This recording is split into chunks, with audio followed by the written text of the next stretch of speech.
Unmuted. Okay, that's live, by the way, so what's up? What's up, guys and gals? Crack-a-lackin'. We're live, I guess. Yeah, live for episode 21. Oh, yeah. We're just, I feel like I'm short right now. You're always short. Here we go. Alright, yeah. So, how's it going, guys? Good to see you. Good to be back.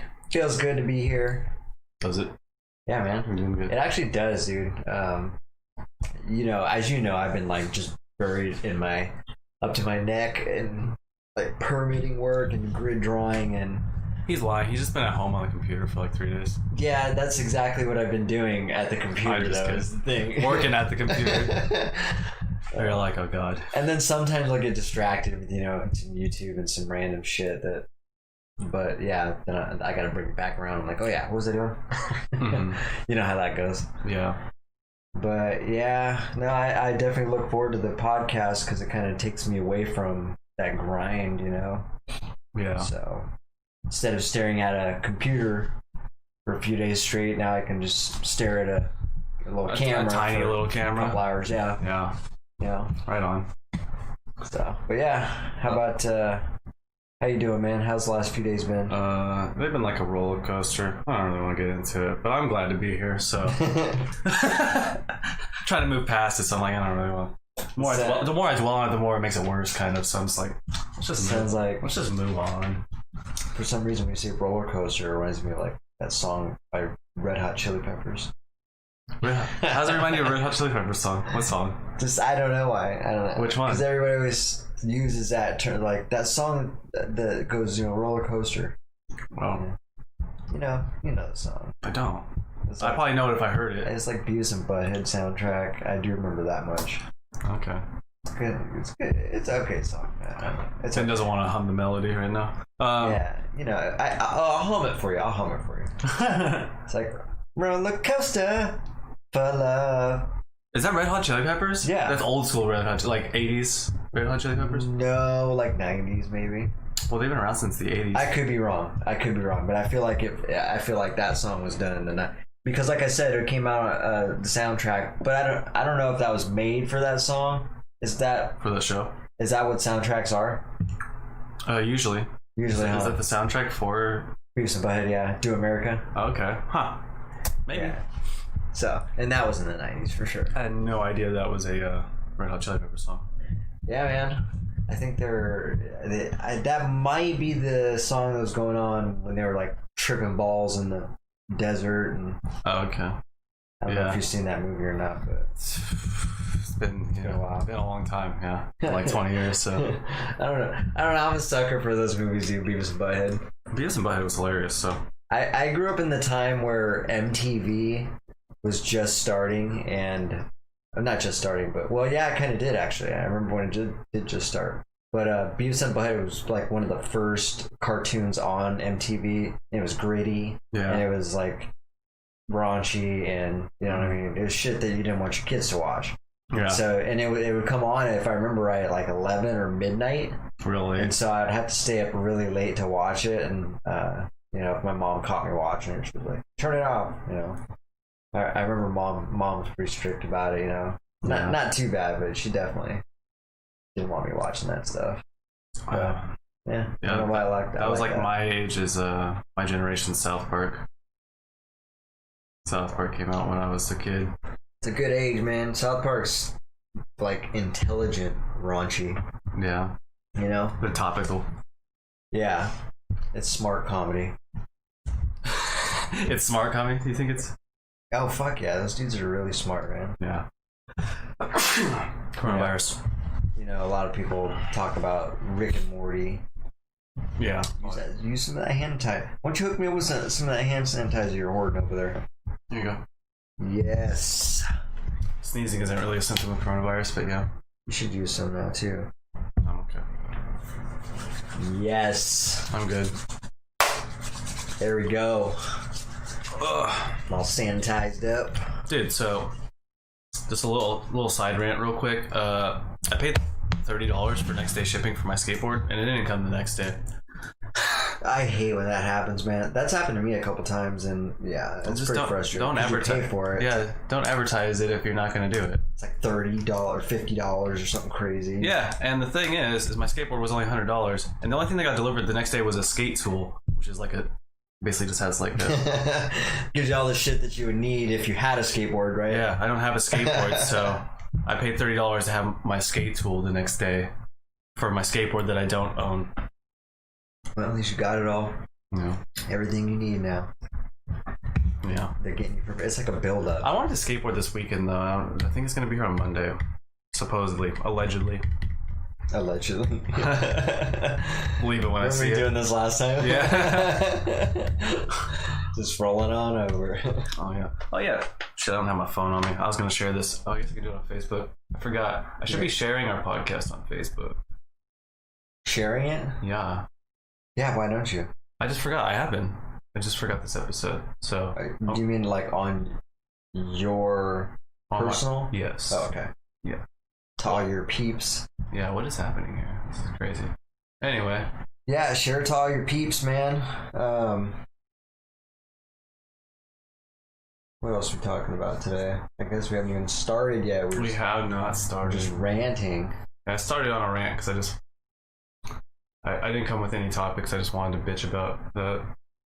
Rants are good. Yeah. Bitching can be good. Bitching can be... Yeah. Sometimes. I don't know. Bitching's good when it's funny, when we're, when we're just, talking, we're relating on the frustrations in a comical form, Yeah. Then it's fun. But the complainers out there that are literally bitching and whining all day and it's got a bad attitude. Yeah. What am I doing here? I'm doing the opposite. I'm like trying to ignore all the negative thoughts and feelings and just try to focus on positive stuff. Yeah, we just talked about this last podcast. I'm sure we did. We talk about it every once in a while. We bring it up, like positivity. Yeah. Positivity. We're talking about how to block out noise and get rid of negativity last podcast. Yeah. Jake Snakes hit me up. He was like, "Oh, you're getting a skateboard?" I thought you had told him, but he was listening to our most recent podcast, so that's kind of cool. What's up, dude? Yeah. He's catching our podcasts. All right. Yeah. I don't have all the podcasts. I have most of the podcasts though updated on Spotify and Apple as well, all the way up to the last episode. We have like 14 of the 20 episodes. We don't have the first 4 episodes because we were playing background music the entire time throughout them. So I didn't upload those ones. And then episodes 7 and 8 were the ones where we were having mic problems, so I didn't upload those ones as well. I forgot to play some intro music. Yeah, I was going to, but you seemed really wrapped up in what you were doing because you're not used to doing it as much as I am. So I still would have done it. Yeah. I mean, it's all right. I wanted to see like how that's been working out anyway, and I haven't had a chance to. Oh, right. Like how that's kind of transitioning in. Yeah, I'll let you do it on Wednesday. Yeah. Well, I mean, I just want to check it out too. In the meantime, see how it's been working out. Oh, okay. Sounding, on the transition. Yeah, we'll have to watch it on like YouTube or something because our recorded videos are only. Mm-hmm. Speaking of which, you press record, right? We did. We are recording. Okay, just double checking. Okay. I was like, one of us pressed record at least. Not again. We're 9 minutes in, like son of a bitch. Like every one of our podcasts has us saying some shit like that. We pressed record, right? We nailed it this time, actually. Besides the intro music, but that's okay. We obviously need we need an assistant, like a third person, like running stuff. If you want to be our free assistant, let us know. Yeah, if you're free Wednesday or Saturday. If you're free 4 hours a week. Come all the way out to our place. You probably don't live anywhere near us. It's completely we got quite the following, we can't pay you much, but or at all. We can pay you a little bit. We're just like a little bit more than not at all, but you get our drift. I'll pitch in 20, you pitch in 20. We'll pay him like $40. Like every year. Every year. $40 a year, man. Yeah. So you pay for your, I don't even know what the fuck you can buy for $40 a year. Right? $40 a year? Not even like Netflix or anything. Half a tank of gas or something. Is your tank of gas like $80? No, not now. The new gas is truck so cheap has right now. yeah, the new truck has like, I swear to God, it was like $50 to get a full tank. I was Yeah. really surprised. I was like, holy shit. Yeah. The Silverado, the other Silverado, I feel like it used to take 80, right? Maybe it's like 60 right now. Yeah. Gas is going back up again, which I'm a little disappointed in. It's at $3 now again. Yeah. But I mean, I guess $3 is pretty cheap compared to even what it's been over like the last few years. Jay Inslee's gonna close everything up, and then everything's gonna go up in price too. Yeah. How do you feel about that right now? Like how everything's, we're like 1 foot forward, 1 foot back, or like 1 foot. What are we doing here, guys? I'm just like, Stepping. I just want it to be over with. I'm just so like mentally drained from it, you know? Yeah, Everyone is, so it's not like just me. It's just it's annoying. everyone's fed up with it. It's like, can we just be done with this? It's been what, 4 or 5 months now? Just, oh god, summertime. Yeah, summer's pretty much shot, I feel like. Yeah, we only got 1 month left of summer or whatever. Well, we have more than a month. It goes to September 21st or September 20th or whatever. So I guess technically we have like 2 months left of summer. A little bit less. Yeah. But our summers are much different than other people. I'm jealous about, other People that have, people's- they have like 6-month summers. Like California summers are probably real nice. yeah. I'm really worried about like fall and winter. I hope I just don't fall into like some deep depression. We have coronavirus and then we have no sunlight. Can't do anything. Just trapped inside the house while it's pouring rain. Oh my god. Thanks. Oh God. I don't know. Then it's gonna get into the snowy season again. Yeah. I started jogging again. So Yeah, I noticed. I seen you going out the door the other day. Right on. I thought you were gonna say you see me jogging down the road. No. It's been good. It's been nice, except for my fucking legs hurt. My muscles in my thighs in particular, are just not used to doing anything. So Yeah. to take 4 or 5 months off, and they're like, "What the fuck is going on?" I guess I didn't used to run that much anyways when I was working out. I mean, I used to run a lot when I was a kid, but when I was working out, I was only. Well, you went with me a couple times. I was only jogging for like five to 10 minutes. You know what I mean? Like Yeah. a mile, yeah. Yeah. So just enough to like get the heart going and like get some of that runner's high going a little bit. You know what I mean? And then I would go work and do the other things. Speaking of which, I forgot. I got the rest of my financial aid, so I should buy some weights. I forgot about that. Oh, there you That's what I go. need to do. You think these door frames could handle those stupid pull-up things? Probably not. No, I don't think so. Those things are always sketchy to me. Yeah, those trim right. The trim. No. It's like that much. Yeah, that's like 3/8 thick. Yeah, I'm sure. Wouldn't trust it. Hell no. And then the finish nails are like that long that are nailed into it, the drywall. Yeah, I wouldn't trust that. yeah. Unless I get a whole pull-up bar. But you're trying to do pull-ups? Is that what you're trying to do? Yeah, because that's really the only way you can work out your back at home, because that's what works your back muscles when you do pull-ups. Are these chin-ups or are these pull-ups? Are these chin-ups? You don't like them military presses, huh? Yeah, those are terrible for your. I know, that's what I remember you saying that you don't like those, huh? No, and those don't work your back though. Okay. Those are for your shoulders. You don't think those get your back at all? No, especially if you're doing it like this, that's definitely gonna be your Well, pull-ups. I mean, you could do it like that. That's not gonna get your back. That's gonna be all your arms and your shoulders. Oh, okay. Yeah. And then I guess that's like shoulder shrugs. So. Yeah, I guess a way you could do your back is if you lean forward with a weight and kind of pull it up like this, because then you're kind of flexing this muscle back here. Yeah, your wings. Yeah, that, and then you can do shrugs for your traps. But I don't know about your lower back. I don't know if there's much you can do about your lower back.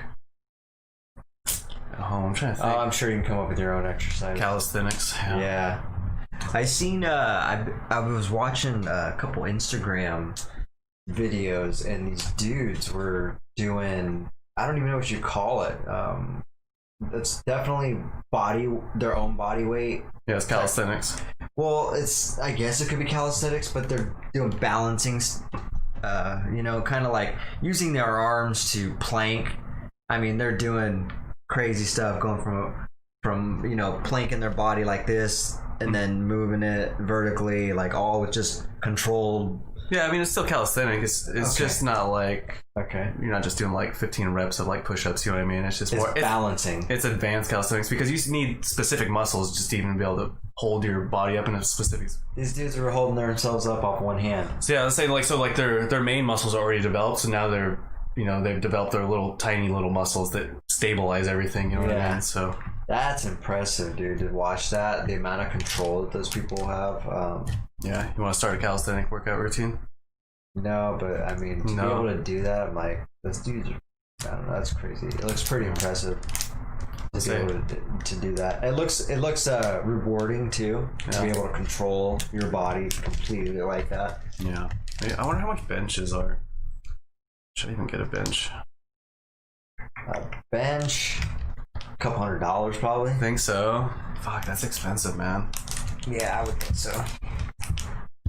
It's been a while since I bought workout gear. Workout gear is expensive, man. I guess you only have to buy it like once, though. That's the thing, right? If you take care of it, at least. Yeah, that's the idea. Yeah. I'm gonna get rid of this. I'm just gonna keep playing with that. There you go. Sorry. There you go. I like how you keep throwing it and the wind catches it and blows it right back at just you. bringing it back. It's my life right now. I'm like depressive thoughts go away, and they're like, I'm like, stop. Oh man. Knock it off. So yeah, is there anything that you'd like to discuss? No, I'm in just particular. No, I'm just going off the cuff. I just brought up the working out. Off the cuff, huh? Yeah. Right on. Yeah. I was thinking, what do you think? I feel like we're like running out of steam for 2 hours. Running out of steam for 2 hours? Yeah. Like we've been kind of having a hard time getting the 2 hours lately. That's if that's the case, that's because we're not preparing enough. Exactly. Yeah.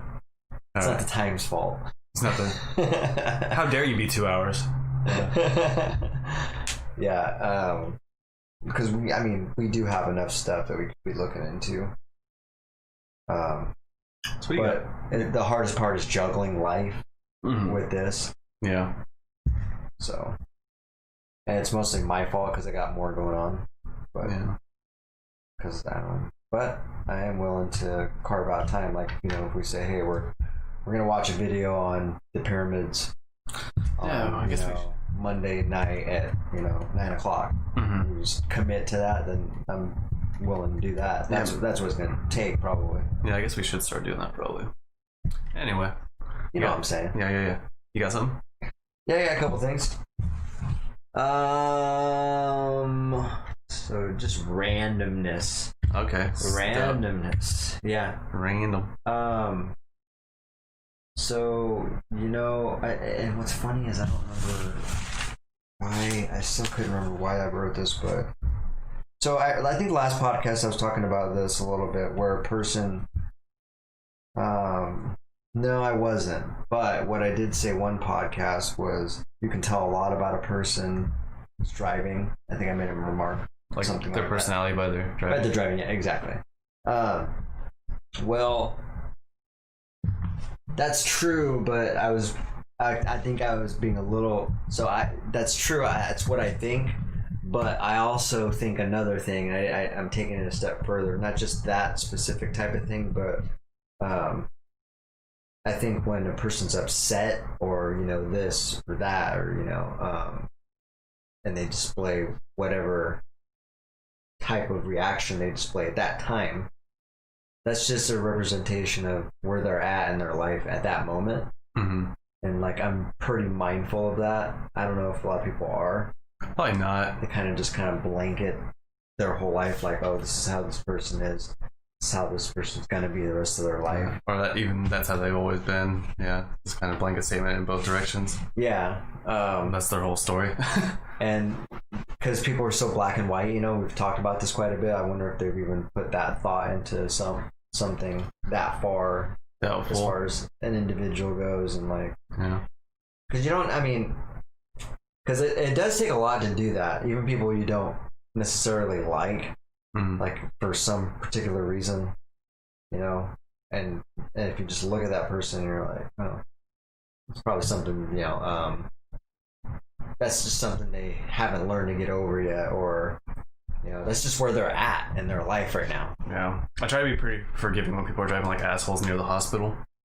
I'm like, they might not be going to the hospital, but I don't know for sure, and I'm like, maybe they need to get to the hospital or something really fast. You know what I mean? Yeah. I try to think of shit like that. I don't know. Yeah, it's kind of different than what you're saying, but I get what you're saying. It's thinking about the big picture. Yeah, a little bit more. Which I guess is really what I'm talking about, huh? Yeah. That can be difficult sometimes. I mean, obviously. Sometimes you just gotta let it go. You're supposed to be like an asshole. You're just like, Yeah. I think we'd be being an asshole for like a million different reasons. So there's a time in my life where I didn't think about the big picture. See, that's where I was at in my life at that time. Yeah. So yeah, I don't know. People change. You know what I mean? For sure. Definitely. I know this about people because I've changed a lot, and I forgot about this. I didn't forget, but I'm reminded, like when I go, because I've been looking into gun rights and getting things expunged, and what is the other word? The other term for your sealed, getting your records sealed. Oh, right. Yeah. So I'm trying to get my juvenile records sealed, because apparently my juvenile records are still being looked at, or can be looked at. And for those who don't know me as a juvenile, I was a pretty shitty kid, and so I have like a juvenile record. Like I got in trouble a lot, and so if someone were to look at that, they can easily make some judgments on me about, like. And think that, and rightfully so, think that I'm just fucking an evil kid. Yeah, evil kid. Yeah. So exactly. So I know exactly what. I guess I've proven it to myself that people can change. But I was reminded by that when I went and filed for those, getting some records expunged and sealed and gun rights and all that. And then I was reminded by that. I was like, oh shit. Yeah, I think most people think that people can't change. Cause I feel like you hear that more often than you hear people can change. Most people are like, people don't really change. Yeah. And people definitely change. It might take a period of time, but. Oh, absolutely. Yeah, that's really the biggest thing. Is the time. Yeah, it's pretty hard to just change dramatically overnight. Oh yeah. So. Especially when you're trying to get people to believe in you or trust you. Oh yeah, that shit takes time. Especially if you've ruined trust in the past. Absolutely. I guess it's not that hard if you've never really done years. anything. Yeah, it takes years. I've explained that to my daughter, even about breaking trust and how it takes years to get trust back, and I had to explain that to her, and so that's something she's learning right now. Jesse, what's up, Jesse? He says change is inevitable. What's up, Jesse? Is your last name really James, or did you just put that on your Facebook? I feel like everyone in the male community has a fake last name. Oh, what's up, dude? Yeah, I just seen him. It's good seeing you the other day at Fred Meyer too, man. Change is inevitable. Yes, change is inevitable for sure. What's funny about that? I like that statement because we talk about this a lot. You hear me say this a lot, but we crave predictability. You said it before. And so, even though change is inevitable, we crave predictability. Those obviously clash, right? You can't. I mean, so there's going to be a point where you're going to not be comfortable, not have anything predictable. You're going to have to think. You're going to have to improvise. You're going to have to, you're going to have to problem solve on the fly. Yeah. James is your real last name. All right, cool. I just there's other people that put the like Caleb. Caleb puts wisdom as his last name. So yeah. Jesse James, isn't that the name of like some criminal back in the day? Yeah, that's a good point. Jesse James is a criminal. Like a Wild West criminal or something. Yeah, or is that the tattoo artist? Maybe, I don't know. He's someone famous. I don't even know at this point. Enlighten us on your name, man, because I feel like you definitely do have a famous person's name. I forgot what you were talking about because I got distracted. Yeah. We're talking about change. He said change is inevitable, but I was talking about how people crave. Oh, how it's. I'm pretty jealous of those people that have been like, yeah, he's worked at the post office for 40 years. He lived in the same house. He does the same thing every day. That's just, I don't know. I mean, it's kind of boring, but also, it must be like there's no tension almost. You know what I mean? It's just like just relaxed all the time. It's just like yep. Yeah, I mean, is that something you like that, huh? I don't know if I like that. I'm just saying. I mean, there's definitely something nice about that. I mean, the people that part of it, you know, you don't have to. It's predictable. It is very predictable, you know. Yeah. But you know, I think that like personally, I want to move to like a lake, not like a lake house, but like an kind of like an oceanfront house or like a, I guess the sound here. Get a house on the sound and just like work on music and art and stuff, I guess, and just kind of predictably just kind of sit there for years and years and years. I think I'd be okay with that. That's the Pacific Northwest American dream. For real. I loved like oceanfront houses, just like the smell of the water and just the sound is just really relaxing. So will a lakefront do? I mean, it will do, but it doesn't have the same sound and kind of smell as the like sound would have. You know what I mean? Where you get that kind of ocean smell and you get the waves crashing and the, you know, seagulls and shit. It just has a very relaxing, to me, kind of appeal. Lakes are nice though. I do like lakes. Yeah. There's a lot of lakes around here too. Lakes are just a little bit more calm. You know what I mean? I guess they're both calm, but it's just like lakes don't really move. You know what I mean? So. Yeah, I know. There's not a lot of noise going on. So Jesse, he was saying Justin Franklin James were outlaws back in the Wild West. Okay. So I did have it right about the Outlaws. Okay. Jesse James. I didn't know he had that's his brother, I'm assuming, Franklin James. I didn't know he had a brother, but that's cool. Yeah. I thought it did sound like Western. That's why I thought it was a fake last name, because I was like, you put Jesse James as his name. Yeah. Whatever. Well, Jesse James, walk 10 paces. Damn. Turn around, son. Yeah, you gonna duel him now? Yeah, we're gonna cyber duel. Cyber duel. Well, right on. But yeah, that was just one thing we started. It was nice. I like how we do that. We ran on something sideways and then started out with where a person is at in their life at that moment. That's what we were really talking about. But I like what Jesse was saying about change is inevitable, because that's a good topic as well. But yeah, back to kind of bring it back around to what we were just talking about at the end of that was, I would say that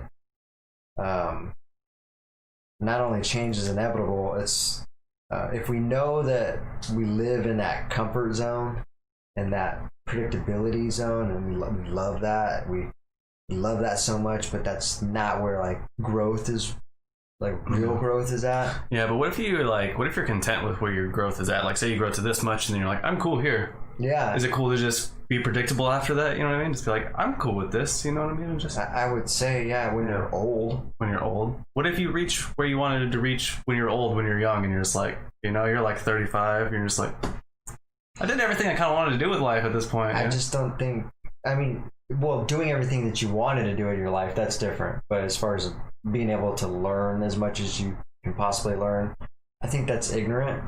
Like to think that you can't learn anymore. I don't think there is a cap. I didn't think they can't learn anymore. I just think that don't really want to. You know what I mean? The decisions, that's a different conversation. Yeah. For someone to have to choose to, you know. Have you read The Growth Mindset? Do you have that book? That sounds like a book you would have. No, I haven't. That sounds very familiar though. Growth Mindset. By the way, how's it going? Yeah, I feel like I've seen that book.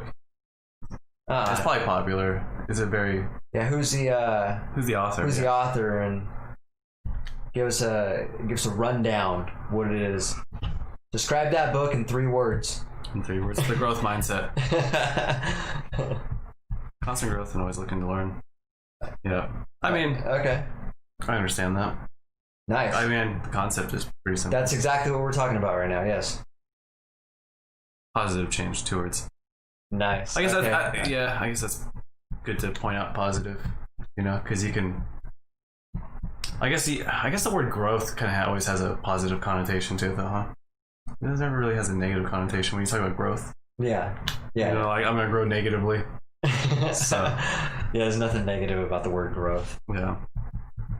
Well, that's not true. You know, like a cyst or something. Growth. A tumor. I got a growth on my head. Yeah.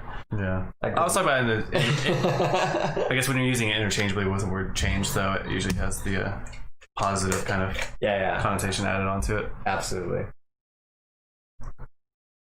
Well, right on. But yeah, that's exactly what we're talking about, growth mindset.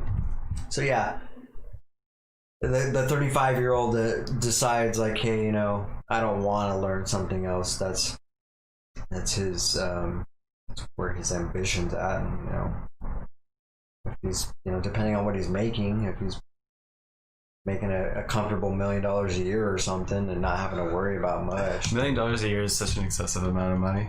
Is that how much you want to make? $1 million a year? Yeah. I mean, it'd be a good start, yeah. That's so much money. I don't even think you need that much money.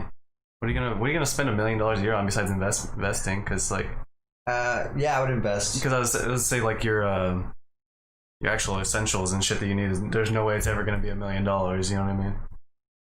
Well, you never know.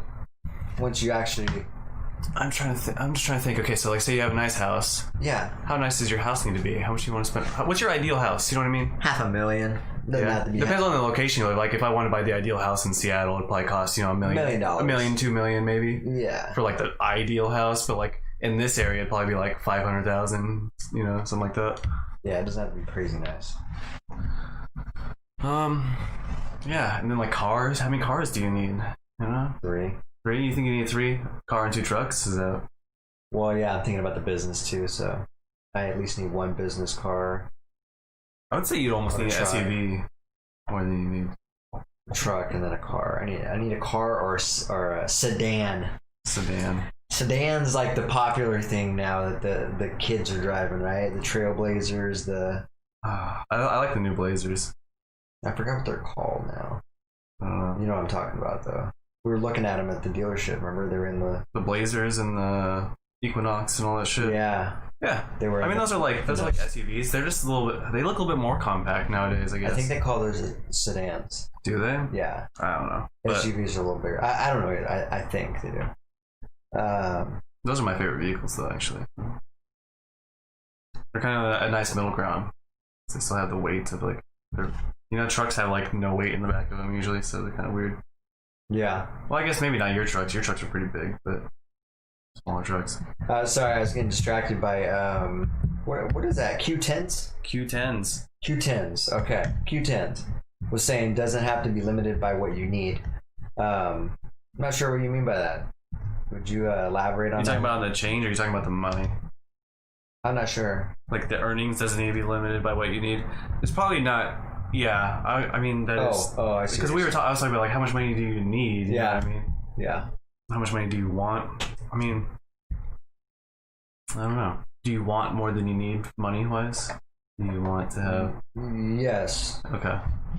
See, for me, it's like I just kind of want what I need, I guess. And it depends on what I want to do. I mean, if I wanted to, that's why I was going through the stuff. It's like, well, how much does your house need to be? How much? Because I guess you can put it onto wants anyway, but like then you're gonna have. I was just trying to break it down. Besides investments, Yeah. Cars. So wants is definitely a no-brainer. That's gonna be in the mix. You know what I mean? Yeah. Like you're gonna get what you want. Yeah, and then you're gonna want to travel. And traveling's really not that expensive. I mean, it is expensive if you're staying in like first class hotels and stuff. But like usually plane tickets aren't that expensive. Yeah. I was saying like $1 million like a year. Like how many places are you gonna? How many places are you gonna go? Maybe I don't know. Maybe I would want to.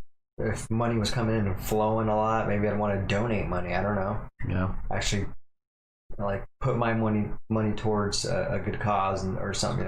That's probably what I would do. Wasn't it last?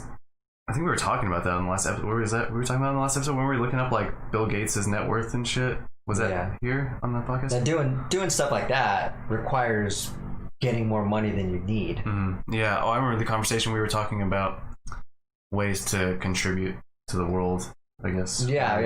And you were asking me, and I think I had talked about vegan activism would be one thing I would be passionate about. Yeah. Yeah, I remember that conversation. But yeah, I think we can agree that in order to do anything like that, as far as donation or towards a good cause, you need excessive money. You need more than you need. Mm-hmm. Yeah, if that's what you want to do it. I mean, those ideas might not even happen until you have that money, though. You know what I mean? Mm-hmm. I feel like people get more ideas once they realize they have options. So like, oh wow, I guess I could do that now, you know, and there's nothing stopping me. Yeah. So me making my decision. Yeah, that might be true. Yeah. I don't know. I never had $1 million, so when I do, I'll let you guys know if that, you know, kind of dictates my decision making. You seem like the type of person though that you're gonna have $1 million. I'm gonna be like, how do you feel now? And you're gonna be like, I need 10 million now. Probably, yeah. And I'm gonna be exactly. like, okay, you got 10 million. I need 100. I'll be like, are you serious? 10 million is a lot of money, dude. 10 million is. It's not. When we It's look just at a lot to us. think about what you have to do to get more than $10 million. Like when we were talking about Joe Rogan's net worth, right?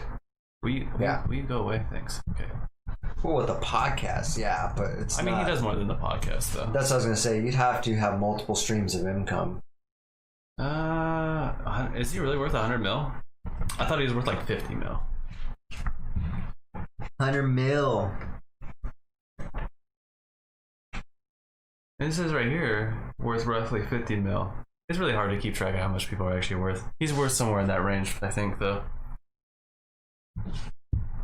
So you gotta be more successful than Joe Rogan. You know what I mean? Yeah. In one way or another, and maybe not, you know, famous-wise, but you'd have to, you know, be more financially successful than him in some area. What am I better at than Joe Rogan? Definitely not working out. Definitely not working out. Definitely not podcasting. Definitely not podcasting. Definitely not Definitely sports not commentary. fighting. Yeah. Not sports commentating. Definitely not Fear Factor. Dude, I love having Fear Factor. We're just talking about everything he's done. Right. Definitely not any of those. I wonder what his history is with carpentry. That might be the only thing. He's like a badass carpenter. You don't even know it. He's just like built his own house. Yeah, and he's shit. like, you don't got shit on me, bro. Like, he's just total package, dude. I can't touch the guy. You're like, I'm a pretty good dad. He's like at home all the time with like multiple kids. He's like teaching them Chinese and shit. You're like, all right, fuck off, dude. All right, super fucking human, right? Yeah, who knows? Oh, I mean, you're vegan and he's not, so you got the vegan act. There we go. There we go. You got that on. If he wants to have a conversation about, you know, why or why not. I don't know if you can make $100 million off veganism though. I guess you could if you made like the next company like Impossible Burger or whatever. You definitely could. Yeah. Yeah. Let's do that. Let's do that. All right, man. Well, I gave you the idea, so now you can just pay me like 5%, whatever you make. Oh, I'll let you follow through.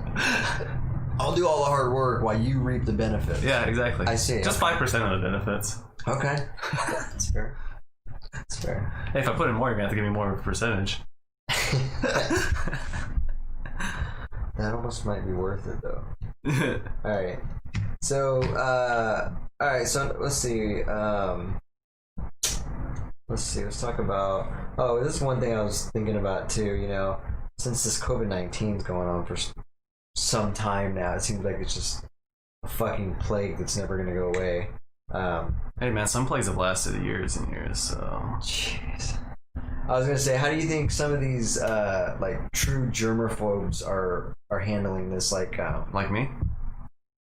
Yeah, well, for some reason, one of the first people that come to mind is Howie Mandel. Oh yeah. Like the type of people that wear gloves all the time, even before this even happened. You know what I mean? Yeah, I wasn't wearing gloves, but I was doing like, for instance, when I went to the gym, you know, I'd open up the door and then give them my card. And then I would immediately go, they have hand sanitizer, things all the place. I'd immediately sanitize my hands before I did anything else. There you go. Or like, when I go out to eat, you know what I mean? I'd always be like, yeah, I gotta go to the bathroom. But I would just go to the bathroom and wash my hands really quick. Because, you know, we have to touch everything and then go sit down. So you're definitely a germaphobe, yeah. Yeah. And so I guess I would be asking you, like, how has this additionally been more fucked up for you? I will say it's kind of like, I don't know, I guess some people can hold on to their anxieties for a long period of time. My anxieties change all the time, you know what I mean? Because I think when the pandemic first started, I was like panicked, didn't want to leave the house, and you know, it's like, where's my quarantine suit at, you know what I mean? I'm like going around, I'm like afraid to touch stuff at the store and shit, you know what I mean? Yeah. Whereas to like now, I'm just like, I'm so used to it now, you know what I mean? I don't even really like panic about it that much. It's kind of like back to how I used to be, but now I just wear a mask and gloves. Yeah. To be honest, though, I might have worn a mask and gloves. Man, I wouldn't have worn the mask. I probably would have worn the gloves in public, though. Yeah. In the past, if people wouldn't have looked at me weird. Do you know what I mean? Yeah, it's funny because now apparently they're saying that the gloves doesn't really block coronavirus because it's airborne, right? Yeah, you can still live on surfaces. You can definitely live on surfaces. Yeah, I didn't understand that part either. You can still live on surfaces. My thing is, I'm not really worried about touching a surface and then touching my mouth, because that's just not going to happen. I'm more worried about touching a surface and then touching something else that I am going to touch later and kind of forgetting about it. You know what I mean? With your mouth? Yes. Okay, here's an example. So when you go grocery shopping, right? You go grocery shopping, you grab all the food. It's fine, right? You have all this food, and there's probably a very minimal chance that you're going to get infected from your food containers. You know what I mean? Yeah. Because they've been sitting on the shelf, and hopefully not everyone's just going up and touching them and putting them back on the shelf. You know what I mean? Coughing on them and shit. Yeah. Probably doesn't really happen very often. So, but then once you go check out, especially if you don't go to self checkout, I haven't done anything besides self checkout since the quarantine started. Oh, really? Yeah. Because I think self checkout's more safe. Yeah, because they sanitize the machines after you use them, and they aren't necessarily just sanitizing the belt in between each customer. You know what I mean? On the regular one, and and then you're also worrying about, are they handling money from other people, and then are they sanitizing their hands after they handle the money, or are they just like handling the money? Here's your receipt, touching all your stuff, putting in there. One less person in the Exactly. So I just do self checkout now, but then even more on top of that, I wear my gloves just so I can touch everything, put it in the bag, and then basically what I do is I put in my card and stuff. You know what I mean? It's the machine with my gloves still on. And then it gives me my receipt. I put my receipt in my wallet because they never check my receipt anyway. And then I just take my gloves off, throw them away, and then I grab my bags. You know what I mean? So okay. I wish the only time cheesy. Time I have to go, or I like the self checkout. The only time I don't use self checkout is when I have too many groceries. Yeah. Because there's only so much room. Yeah. When I have a lot of groceries, I can't go through self checkout. There's just not enough room. I've done it with scale. I've done it with like a full cart. I've done it before. I pushed it to the max. I don't do it, so I don't buy a full cart and take it to self checkout if it's busy. But I've definitely taken a lot of groceries to self checkout if it's like pretty not busy in the store, because I'm like, there's no one waiting behind me, so I don't give a shit. Yeah. But they did definitely change the self checkout since the pandemic started, at least at Fred Meyer. Yeah. Because when the pandemic started, I used to be able to go there and like scan an item and then put it back in the cart, and it wouldn't like freak out on me and be like, put your item back in the bagging area.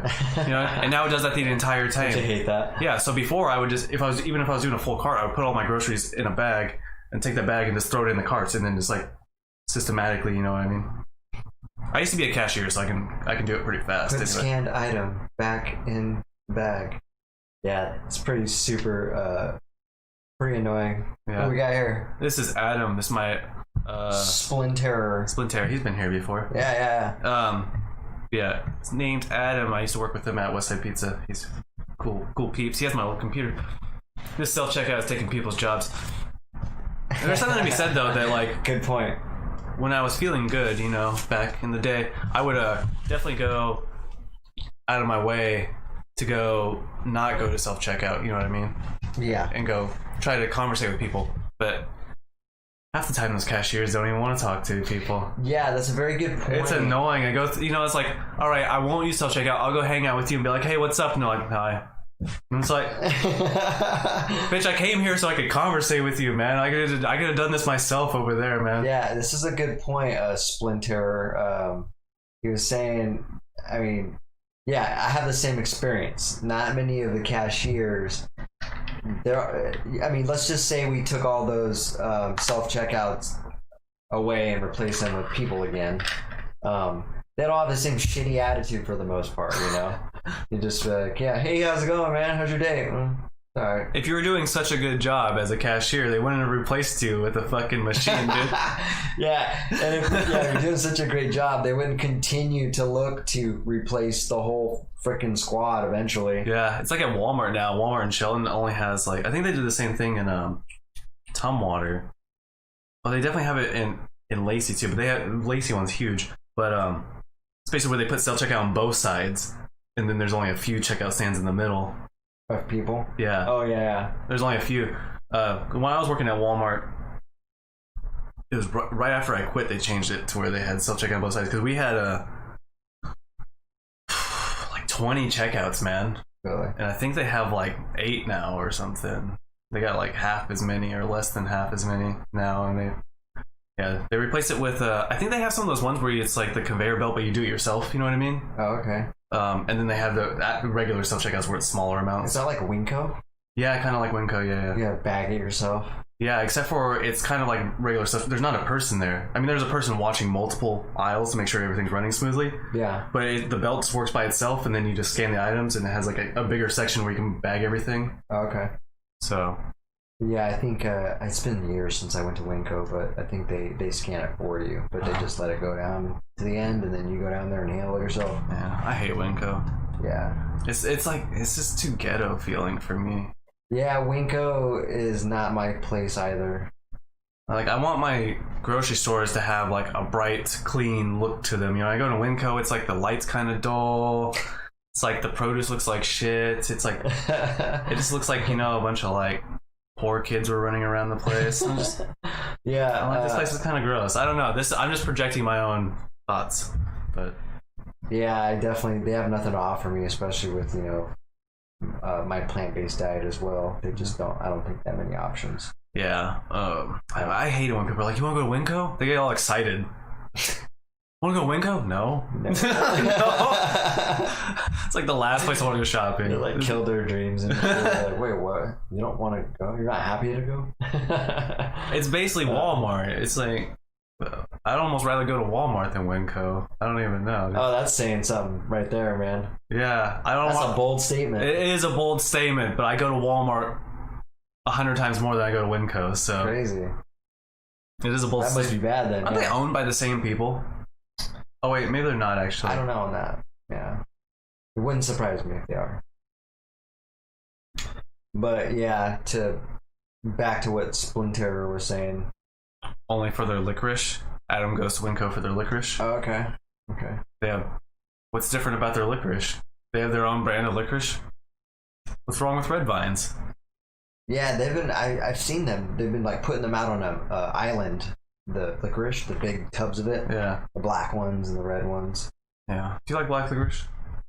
Yeah, I do. You would like black licorice. I don't eat it though. Yeah. That I don't eat because it's got like, you know, red 40 or, you know, yellow number 5 or bullshit like that. Bunch of chemicals. Yeah. I don't eat that garbage. Yeah. I do every once in a while. I'm like, I don't eat it regularly, but there'll be like a period of like maybe for a few days where I just eat a bunch of junk, like candy and shit. Yeah. I don't know, my body every once in a while is just like, give me all the sugar, and I'm like, all right, fine, dude, fucking calm down. Yeah, I'm the same way. Sometimes I'll be craving a bunch of sugar, but I definitely don't eat like stuff like that. Yeah. Have all the colors and. Yeah, I'd rather go get like that salted caramel ice cream from Fred Meyer or whatever. That is a fuck ton of sugar. You can buy licorice in all sorts in bulk. Oh, okay. Why don't you go to Costco? You don't have a membership, probably, right? Costco memberships are kind of pricey, aren't they? They're like $20 a year or something. I thought it was $50 last time. I have been a Costco member for years. All right, see you in a minute, Adam. $50 a year. I mean, I guess it's less than $5 a month. But they charge you by the year, right? So you can't just be like, yeah, charge me $4. Yeah. It is 50, so that means it's probably 80 now. Because that was like 5 or 7 or 8 years ago. Yeah, it's been a while now. But I like Costco. Last time I went, of course, I didn't go to Costco again as a plant-based eater. So I've been there as plant-based. It's not bad. Okay. It's not amazing, but it's pretty good. They got plant-based stuff there. Yeah, once you eat plant-based, you start getting limited with where you go. Yeah. You know what I'm talking about? Costco is really known for their animal products, though, too. Are they? Yeah, I mean, they got a good meat section, you know what I mean? And they got the... oh, yeah. They're also really known for their, like, hot food deli stuff, which, like, their gigantic slices of chicken, pizza. Bacon ranch, pockets. Yeah. Those were so good. Hot dogs and shit. Dude, their fucking pizza's amazing, but they don't have plant-based pizza there, you know what I mean? Yeah, if they made that, oh my god, if they made that plant-based, that'd be so good. Well, that reminds me of that Heather, the girl I've been hanging out with. She might be watching this right now.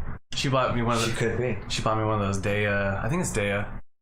vegan pepperoni pizzas because I was telling her how much I love pepperoni pizza, and I don't think I've had pepperoni pizza since I went vegan. They're okay, those little Deas. Yeah, have you had the pepperoni ones? I think so, yeah. Oh, okay. I've tried a couple of them, yeah. The Dea pizzas are pretty good. They're nothing like. Every time I eat one of those, I'm like, man, I just want like a Vic's pizza now. Did you not eat that one that I got that was like the roasted veggie one? It was pretty good. So, yeah. Yeah. Ben's weird. He'll be like, that looks pretty bomb. I'm like, yeah, man, go ahead, have a little bit. And he's like, nah, I'm all right. I'm like, okay then, weirdo. It's like, damn, that smells good. You want some? No. No.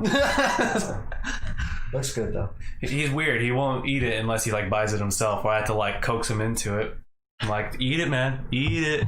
Eat it. I have weird shit like that too, so I mean, I'm not really talking shit, but just kind of poking fun at it. Oh yeah, those pizzas are, like I said, just gonna make you want a Vic's pizza or Papa Murphy's pizza after that. So yeah, what other stuff are we gonna talk about? The fact that no companies make fucking vegan pepperoni. Like I can't just go to the store and buy vegan pepperoni. There's a company that makes vegan pepperoni. Now, well, I don't know what company, but I have seen it before. I thought I had seen it before I wanted to buy. I swear to God, I seen it, and then when I went to go buy it, couldn't find it anywhere in any store I've ever been to since then. So it's far and few, yeah. If any vegan companies are watching this and you're thinking about making pepperoni, you should do it. Because if you don't, I'm going to eventually do it because someone needs to fucking do it. Okay, there's a lot of money being missed on. Yeah. By not making the vegan pepperoni. Because you gotta have everything else to make a vegan pizza. And just no fucking pepperoni. I guess you could probably get the spices and fry some tofu up or something to make it like that. Probably. That's too much work. Pepperoni has such a distinct taste. Yeah. You know, but they were able to do the sausage. You know what I mean? Yeah. Have you tried those? Those Beyond Meat sausages? Sausage. No, are they good? They're great. Yeah, they're super good. They taste just like a regular old sausage. Oh god. And sausage flavor to me was really good. So. I like this topic. We could talk about vegan meats, man. There's some of them are so good, dude. So bad for you. I mean, but much better for you. Yeah. So here's the thing: if you're gonna eat the replacement products, it's still better than eating the regular thing because the regular thing will still have. If it's red meat, it'll have heme iron in it. Which, if you're unaware. There's two different types of iron. There's heme iron and non-heme iron. Heme iron comes from like animal products. It's like why red meat is red. Yeah. Anyways, your body can't regulate it getting absorbed, so you can basically like, overdose on it. I mean, you're not gonna like die from overdosing on it, but it's like you're gonna feel like shit. It's not good for your body. I mean, you'll die in the long run. You're not gonna die instantly. Is what I'm saying. They'll kill you slowly. Yeah, kill you slowly over time. Slow. And then cholesterol. There's no cholesterol in any plant food, so. Yeah, no dietary cholesterol. Yeah, so those two things alone, so if you get a red meat replacement, there's going to be no heme iron, and there's going to be no cholesterol. Actually, I think Impossible Iron made heme iron, though, in their Impossible Burgers. Yeah. They made a plant-based version of heme iron in it. Well, yeah, there's a lot of different benefits too. I mean, there's a couple things, and then obviously you're not going to be contributing to that whole manufacturing of the slaughtering and. Yeah, I was just talking about human health. Obviously, that. Yeah, there's all kinds of benefits with it. Environmental. Yeah, exactly. I don't, but I don't know like Impossible Burgers what their like environmental footprint is for making those. I feel like they're kind of more intensive than the other veggie burgers, so. Probably still better. Still much better than what's going on. Yeah, and infinitely better on an ethical level. Yeah, so. That's what I'm saying. Yeah. So you're like, I can't focus on just the health thing. I have to talk about the ethics. I mean, it's a good point, though. Well, yeah. It takes resources to make anything, whether it's healthy or not. Yeah. So it's just about, like you said, because you made the point on one of the podcasts that veganism is basically a way of life and of making the least amount of impact and trying to, choose the path of least harm, basically. Yeah. I think this is really interesting. So I'm gonna there's an analog to this. So I watched this art podcast called Draftsman, which is hosted by this guy called Stan Prokopenko. He has a channel on YouTube called Proko. He's a really good artist and he's really good at teaching. And this other guy is Marshall Vandruff. If I got those right, That's bomb. Because those are not easy names to remember. Yeah, they're watching right now. They're chiming in. Very, very unlikely, but they're very cool. Their podcast is super cool. What's going on? Oh, they're saying there's 3 things to being a successful artist, and you need to do at least 2 of them. And one of those was being really good at art, or being really easy to work with. There was a third one. I can't remember. Oh, or always being on time. So you need 2 out of those 3. So you can be bad at art, but if you're easy to work with and you're always on time, you can still be successful as an artist. Yeah. Even if your art's like kind of whatever. But if you're like, people love working with you and you're always on time, then, you know. And so you need 2 of those 3. Sounds about right. But I was thinking, really, in order to go vegan, you really need 2 of the 3 things. So there's environmental, there's health reasons, and yeah. And there's what's the third one? Environmental, health, and Jesus, my brain is not working right now. Ethical. Duh. Oh, okay. Yeah, so you need to care about. I feel like you need to care about 2 of those things. So like for me, Right, yeah. I do care about the environment. You know what I mean? And I care about my personal health because I'm fucking selfish. Okay. I do care about the animal ethics, but that's like the third kind of. It's like an additional supplemental thing for me. That's like, that's great that I'm not harming any animals, but that wasn't the main reason I went. But I feel like you need to care about 2 of those things really to really solidify it. Yeah. I mean, obviously, all of them would be All really of solidifying. I mean, yeah, they say the same thing in with the art thing. It's like, obviously, if you could do all 3, you're gonna be amazing. You know what I mean? Yeah. But you need at least 2. Yeah. That's a good way to look at it. It's basically relatively the same as that. So I can't remember why we were talking about that though. Why I got on the subject of veganism being the least amount of impact. Well, I was trying to talk to you about what your favorite plant meats but Let's bring it back to that. yeah, let's bring it back to that because I'll tell you this. So, Beyond Meat is your favorite sausage? Yes, Beyond Meat is my favorite sausage. I like those field roast ones too. Those are good. The apple sage ones. Those are real bomb. Are you talking about like deli slices? No, the sausages. Yeah, they make the sausage and they have like little casings you have to cut off, Yeah. which is annoying, but they're delicious. Yeah, it's been a while since I tried those, but those are pretty good too. Yeah. What's your favorite burger? I would have to say the Beyond Meat one. Beyond. Have you had the Impossible? Yes, but not at the house. Oh, okay. Wait, am I getting those mixed up? What did I say? Beyond Meat? Yeah, those are different. So I've had the Impossible Burger, which is relative. It's so close. The Beyond Meat burger and the Impossible Burger are really close. Yeah. But the only time I've ever had I've never made it at the house. Beyond Meat I can buy at the store and cook here. Mm-hmm. The Impossible Burger I've had at Cascadia Grill. They have it there too? Yeah, they make a burger there with that. So okay. it's pretty good. Okay. Both of them are really good. Yeah, my favorite's the Beyond Burger for sure. But I just got this. I don't know the name of the brand, but it's a wannabe chicken patty. I was about to ask you what next. Like, what's your favorite chicken? It's like a spicy chicken patty. I haven't tried it yet, but I'm it's not Boca, about it. It's not Boca. No, it's an orange packaging. Okay. It starts with a Q, I think.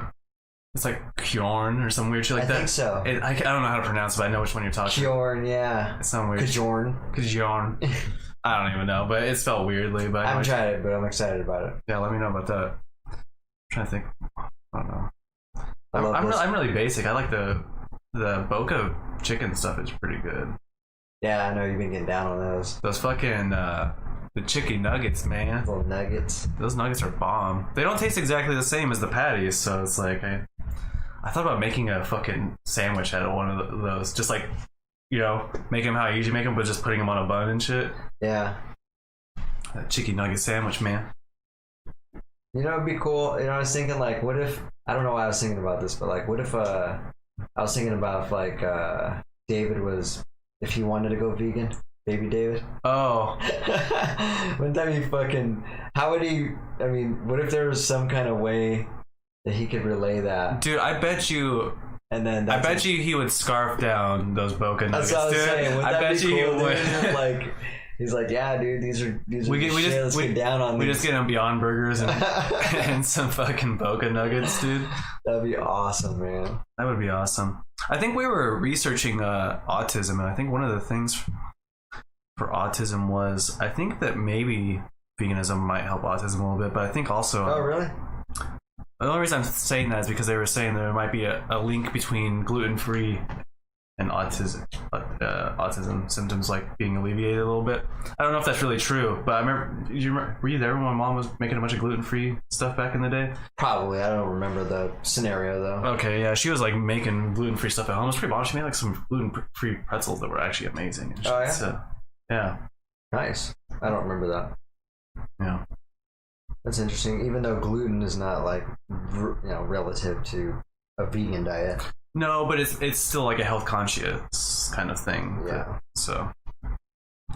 Yeah, because it's definitely, vegans will still eat the hell out of gluten. Yeah.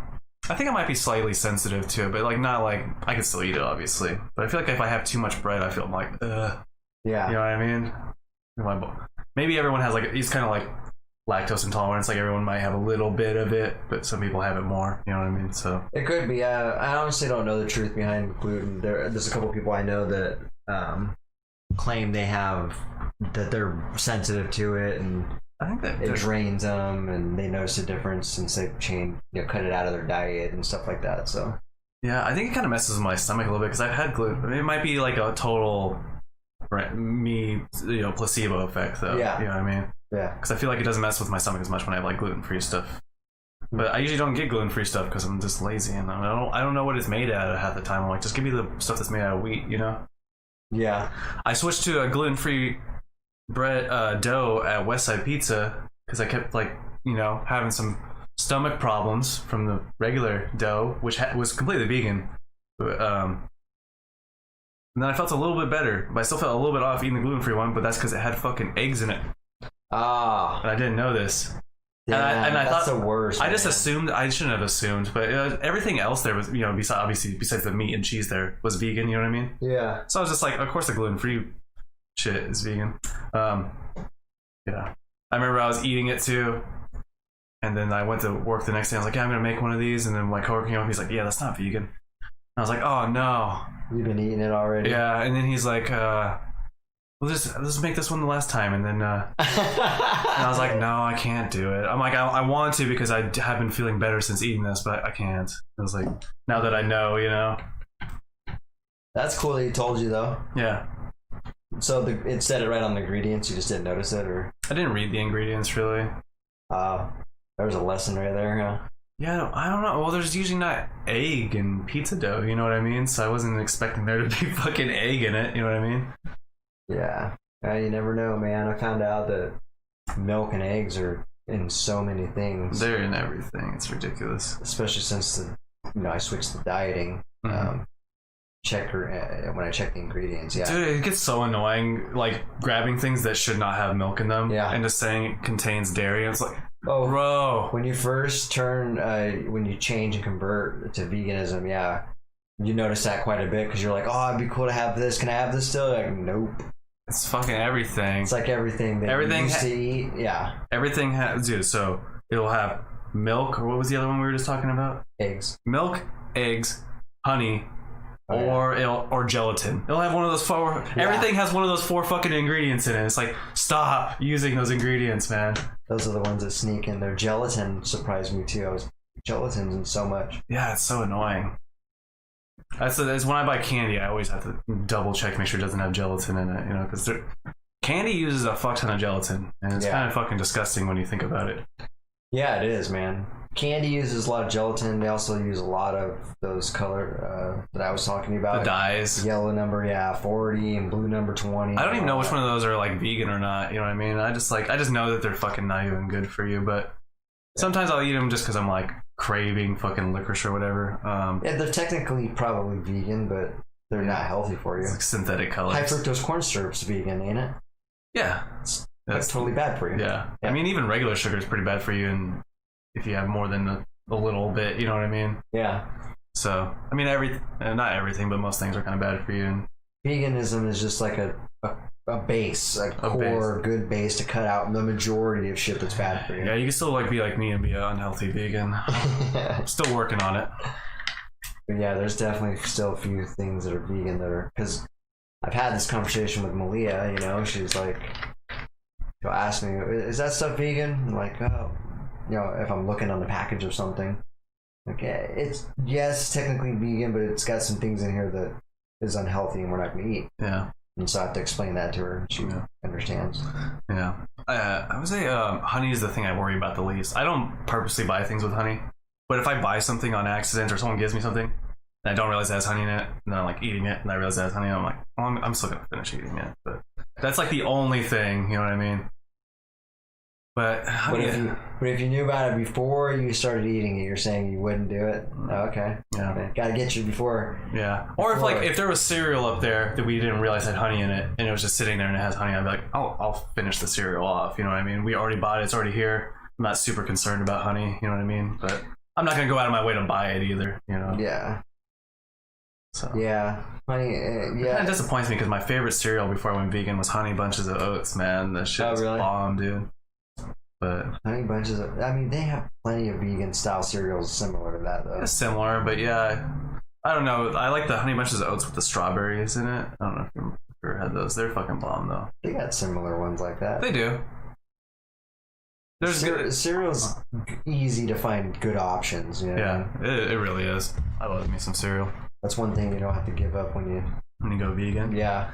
I think the best part about going vegan and eating cereal is the milk is better. I don't care what anyone says. Yeah. Vegan milk is so much better than cow's milk, dude. Oh, yeah. Tastes better. It's much better for your health. And I used to kind of like cow's milk, you know what I mean? I didn't really like it that much plain. Every once in a while I'd be like, yeah, give me a glass of milk. But most of the time, like plain cow's milk.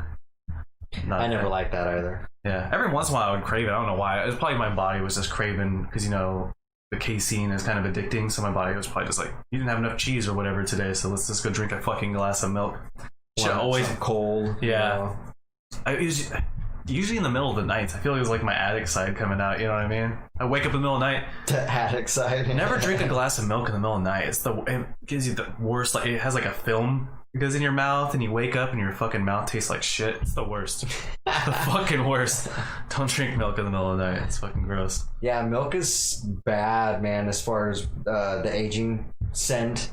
Yeah. Oh god, it just accumulates that horrid scent. Yeah. And then you just don't, I don't think you get that with almond milk. I've never let almond milk or cashew milk or any one of those types of milk cartons go bad long enough to even smell what a bad smell. I've had them go bad. They don't smell anything like regular milk. I didn't think so. Yeah. I mean, they don't smell good, but they don't get as like rancid like regular milk does. Yeah, that stinks. And another great thing about plant milk is like if I'm sitting here playing a video game and I get a glass of plant milk and put it there, you know what I mean, while I'm playing and I forget about it, when I go to it's not going to be sour like cow's milk. It's fucking that nasty sour bacteria taste to it. Like fairly quickly too. Really quickly, yeah. I could be sitting there. You could leave a glass of plant milk there for like 30 minutes. I probably wouldn't do it for more than 30 minutes just because I don't know. Yeah, for like 3 days maybe. Yeah, I would drink it. I wouldn't do it. I wouldn't just because it might actually be fine, but I'm just like scarred from cow's milk, so I don't trust it much longer than like 30-45 minutes or something. I'm like, nope, we're good. It still smells fine, but I don't trust it. Yeah. No, I know what you're saying, man. It's much better. More appealing too. Mm-hmm. Right on, Will. I figure we might as well just talk about that crap since it's a fun topic. Yeah. Lighthearted is just talking about what we like. Exactly.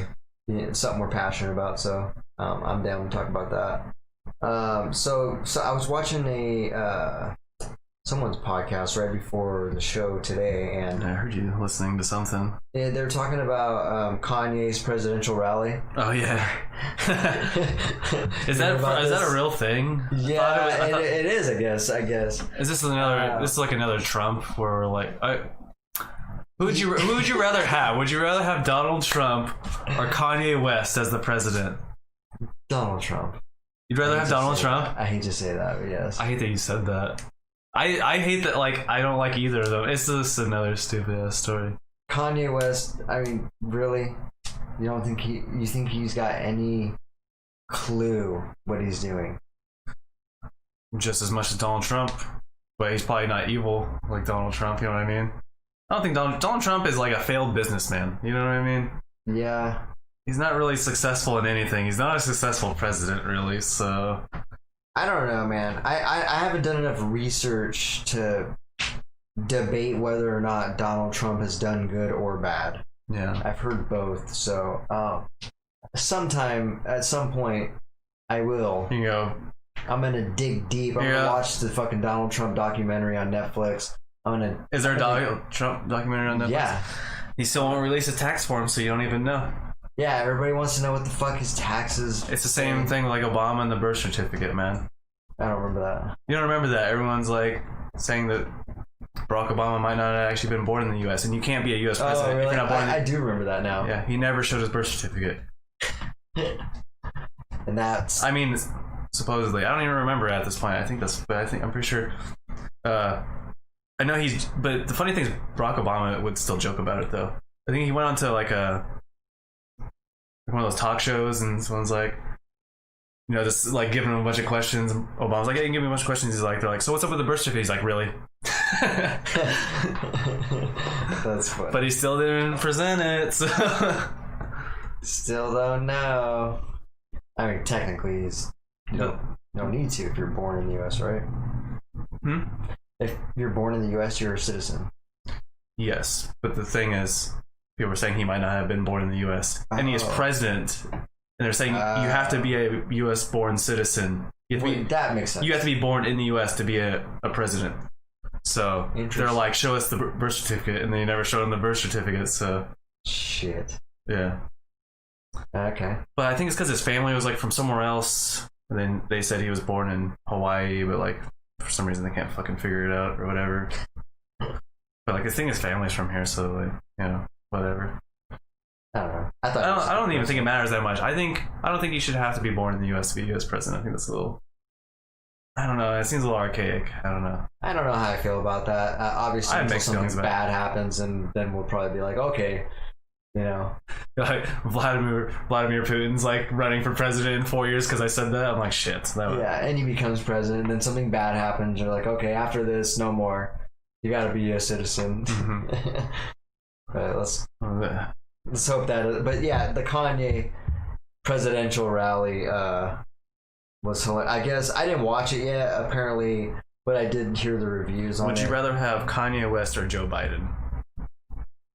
Oh man, you had to do it to me, didn't you? Kanye West, of course. What? Wait, okay. So you like Donald Trump more than Joe Biden? Yes. Why? I'm not saying I disagree. I just want to know why. I have no idea. Because he can't actually string a sentence together. Yeah. Yeah. He doesn't sniff people's hair. He doesn't sniff people's hair creepily. I was gonna say, as far as the creepometer goes, he's better at keeping that shit hidden, I guess. Dude, I think it's enough of a shit show here. Anyways, I'd say we just let Kanye be president. Fuck it, dude. I know, right? What's the worst that could happen? It's already fucking like whatever, man. What's funny about that is it wouldn't even be surprising or that much of a shock. It wouldn't. If Kanye West was president, I wouldn't be shocked. It's after that's Trump, the kind of fucking world we live in, right? Yeah. I would just be like, oh, okay. Good for him. First lady What's Kim gonna happen Kardashian. now? First lady Kim Kardashian. Yeah, right. I mean, what are you gonna do when she's the first lady? Oh my god. I mean, I guess we already have Trump in his life. Actually, his Trump. What the fuck? His wife seems more likable than him for sure. So. Oh really? Well, I mean, she doesn't really say anything. I was gonna say I've never even seen her in the limelight. I've never heard her speak. I've never seen her. I don't even know she's always just chilling. She never seems like she's approving of what he's saying. So. Oh, okay. So maybe that's why I'm like. She's just in the background shaking her head. Basically. She's like, oh my god. Donald, stop it. Yeah, Donald, just shut it up. You're lucky you're worth a lot of money. That's funny. But I guess apparently, from what I heard, there was a point, where I guess it was really a weird rally, to say the least. Okay. There's a point where he like breaks down during a speech that he gives about abortion, and then I guess he starts crying and confesses that he didn't want one of his children being born. I forgot there's a name he dropped, and so at least he has emotions. Yeah, I mean that's true. So you're like he's a little emotionally unstable though. Yeah, we don't want an emotionally unstable president, do we? You got a good point there, actually. But yeah, I thought that was kind of interesting. I guess that's a good thing about Donald Trump is like, well, I don't really know how Donald Trump really is, but everyone thinks he's like a fucking psychopath. But psychopaths are usually pretty in control of their emotions, so you know. Yeah, psychopaths usually got a good head on their shoulders. Yeah. Yeah. Well, you know, they're saying that like there's like a decent percentage of CEOs are like clinically psychopaths. Oh, really? You can be a psychopath without being a murderer. You know what I mean? It's just Yeah. like your brain just works differently. Doesn't mean you're necessarily gonna go out killing people and shit. So Yeah. Yeah, no, I get it, man. It's funny because I could see that in like some of these CEOs that talk. yeah. It's easy to kind of imagine them like, when they talk like. What about Dan Pena? Do you think he's like a psychopath? Not like not in a murder way, just kind of disconnected emotionally from everything. Just like, well, what the fuck ever, you know? Yeah, I think you could easily be a psychopath. Yeah. Like, psychopath basically means like you have the mind that like rules don't apply to you. You're kind of Yeah, you have a kind of a superiority complex. Yeah. And then on top of that, you have a hard time like empathizing with other people's feelings. Like, you don't understand other people's feelings and shit. yeah. And so, yeah. Yeah, I would say Dan Pena falls in that category probably. You heard it here first. And I like the man too, so interesting. Well, we're not fucking like physicians. We can't, or psychologists. We can't be. We're not diagnosing him. Who knows? Yeah, we're not trained professionals. Maybe a sociopath. Yeah, that might be closer to the truth. Sociopath, okay. Yeah, Um, a little bit different. so what's up with the cancel culture? What is that? I was trying to look up that term, what it means. I keep hearing it. You don't know what cancel culture is? It's Well, basically not the technical term. Yeah, what does it mean exactly? it's just like comedian says something offensive, everyone tries to rally to get them canceled. You know what I mean? Okay. That's just all it is. People getting offended and trying to cancel whoever they get offended with. I mean, and sometimes it's justifiable, and sometimes it's not. You know what I mean? Yeah. Huh. You know what I mean? But I'm sure there's people out there that are like, we need to cancel Robert Downey Jr. because he did that fucking black face role, which was hilarious. Oh. Which was hilarious. Yeah. Even black people think it was hilarious. So just Yeah. like, give it up, okay? That was hilarious. What was the name of that damn Tropic Thunder? Yeah, Tropic Thunder. There we Tropic go. Thunder. Dude, that was so funny because he was okay. First of all, he's playing an actor, so he's playing an actor that's so full of himself that he'll do blackface. But he's Robert Downey Jr. playing an Australian who is playing a black guy. Oh yeah. It's the funniest fucking thing ever. That's pretty impressive when you think about it that way. Yeah, he's playing an actor who's playing an offensive role, which is hilarious. He's playing a double actor. Yeah. An actor that's acting. That's fucking crazy. Oh my god.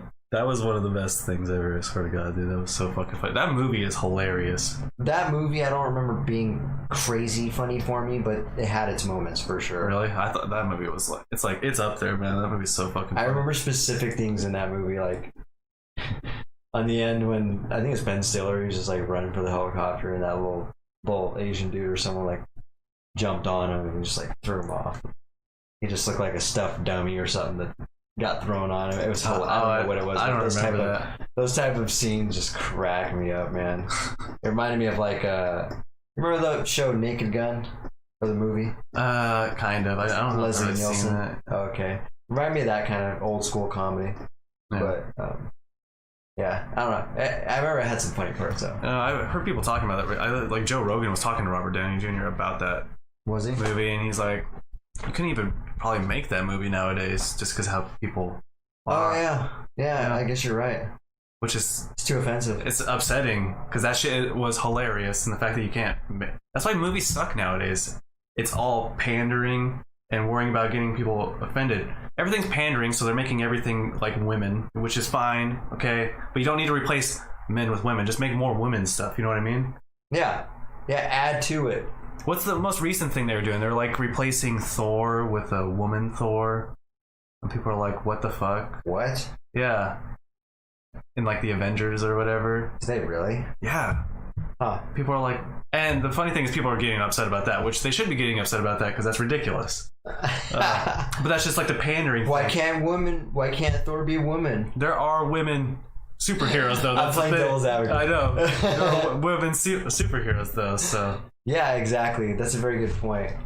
I actually watched a couple specific women superhero shows with my daughter just because I wanted her, I don't know, I want her to see those type of movies where women are in a position of empowerment. Like we watched Wonder Woman and we watched something else too. I can't remember what it was. Yeah, no, it's awesome and important. I'm just saying you don't need to cancel men. Yeah, but there's stuff out there already. Yeah. Yeah, so.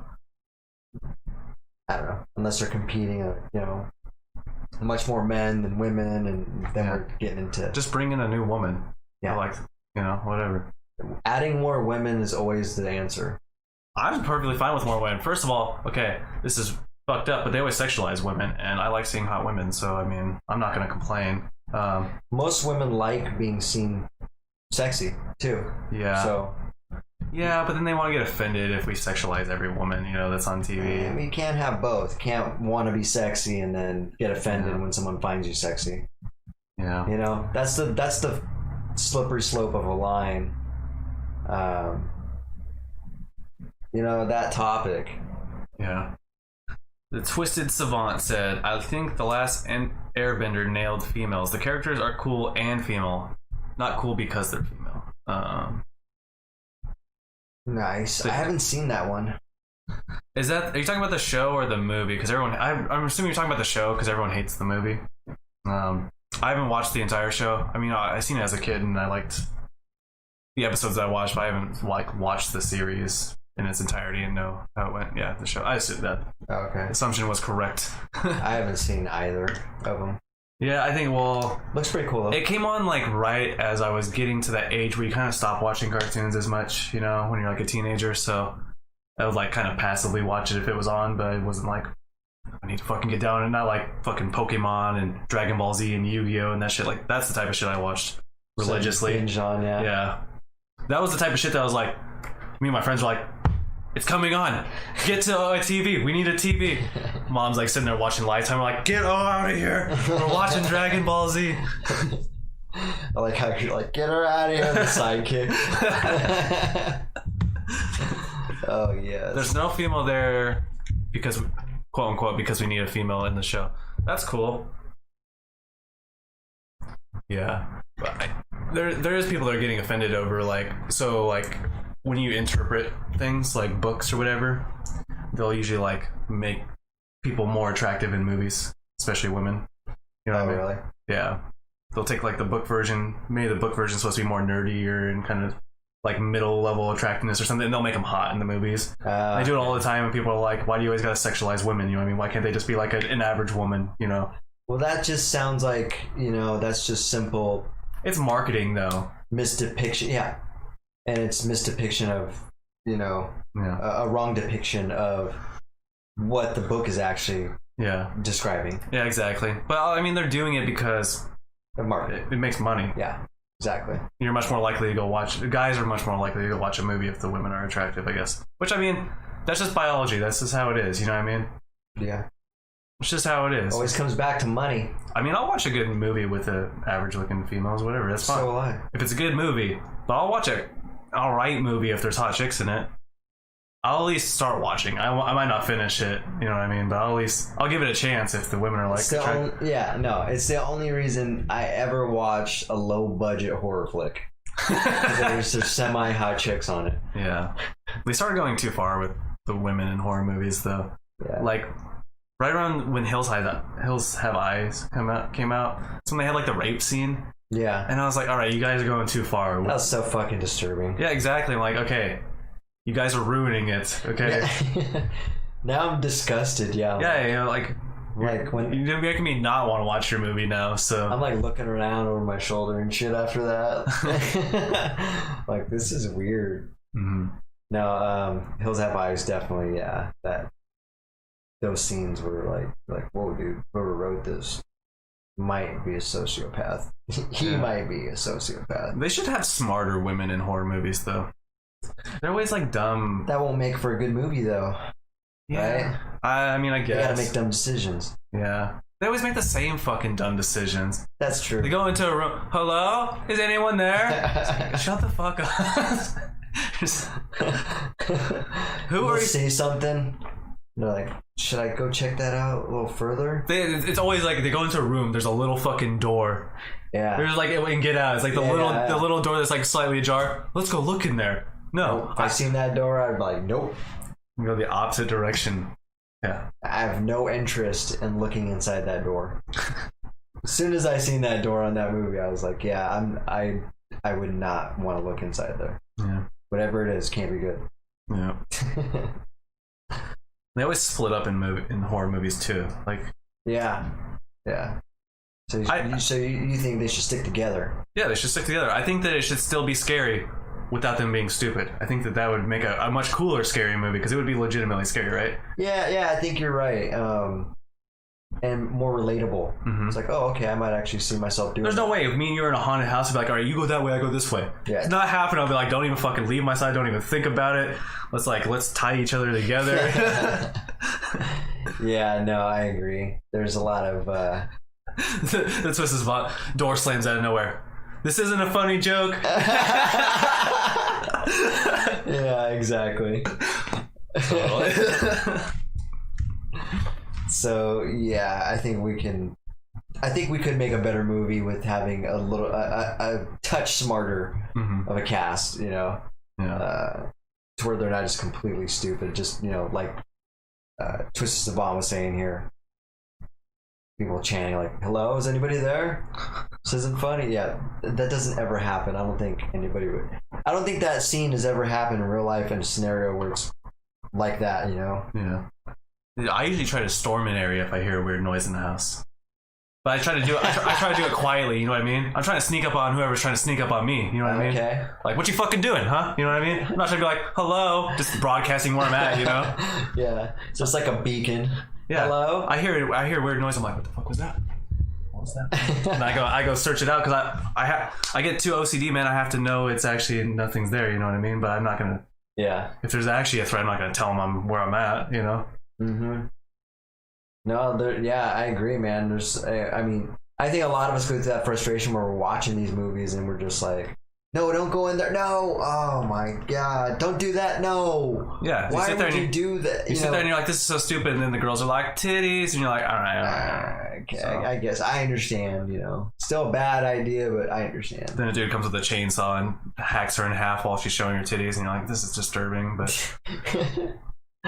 chops a titty in half. You're like, why? All right.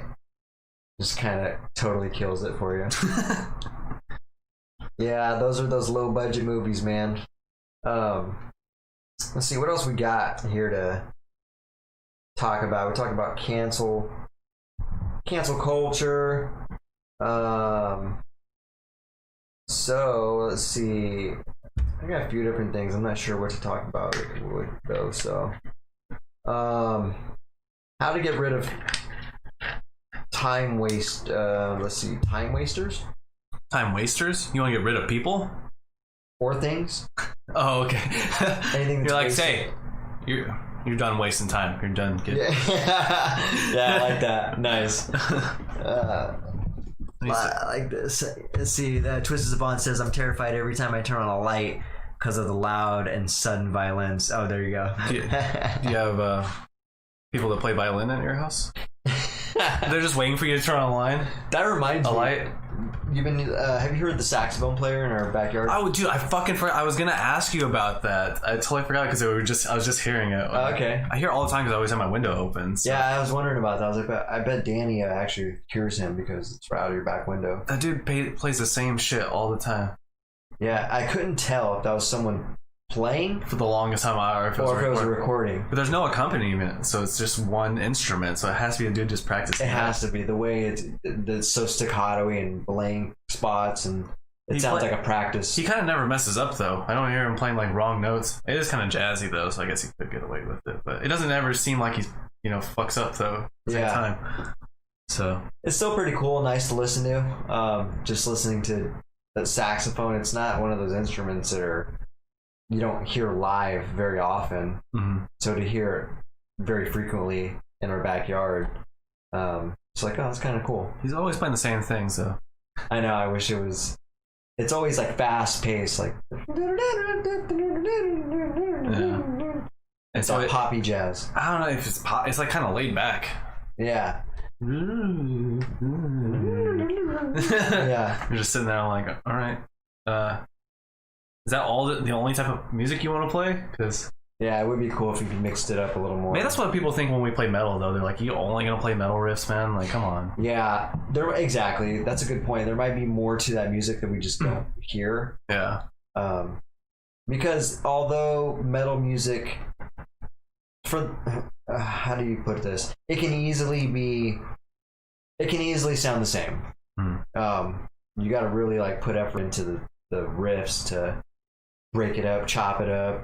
Yeah. You know, and to variate it. Yeah, you could add a lot of variation in metal at least too, because you can put in different styles of metal. You can also put in those like clean sections, you know, where it breaks it up and shit. So yeah, and so I think metal's good for that too, because like you just said, there's a lot of room for variation, but it can also easily just be, if you let it happen to you, you can just be put in a box and all your shit's gonna sound the same. Yeah, like there's some good bands that do that too. Like one that comes to mind is Cannibal Corpse. Every song is just like just like the whole time, and it's good. But like you're not gonna listen to like 3 albums in a row of Cannibal Corpse. You're gonna be like, yeah, all right, we listened to 40 minutes of that. Let's move on to something else now. Yeah, and it'll sound for the most part, a lot of it will sound the same. You're not gonna hear much new stuff. Cannibal Corpse is one of those bands that has some badass songs, so they can kind of get away with it. Yeah, but their whole entire sound is just like straight up super fast rhythm sections. Yeah, you know what you're getting when you're listening to it. Yeah. So I like the mix up with stuff. Yeah, Devil Driver really got me into those kind of softer, kind of melodic parts, clean sections and stuff. Mm-hmm. Yeah, the delay and effects and shit.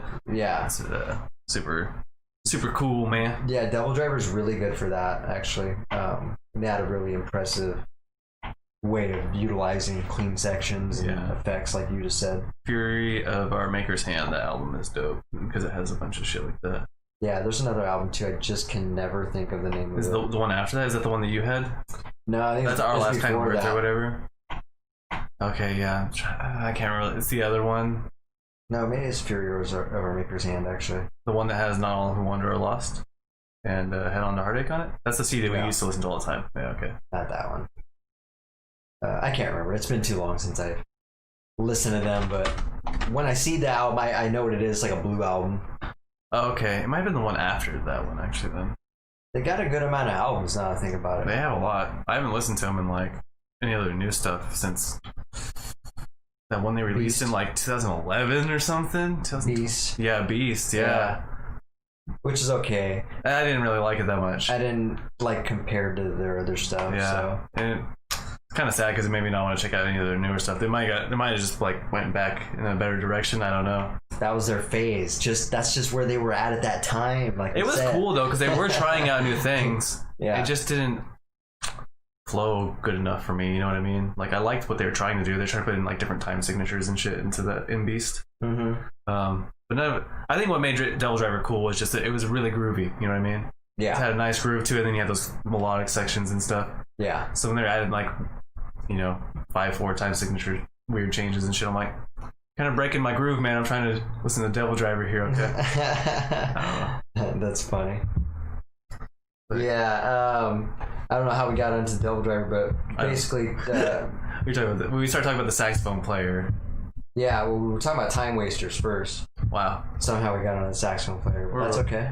Yeah.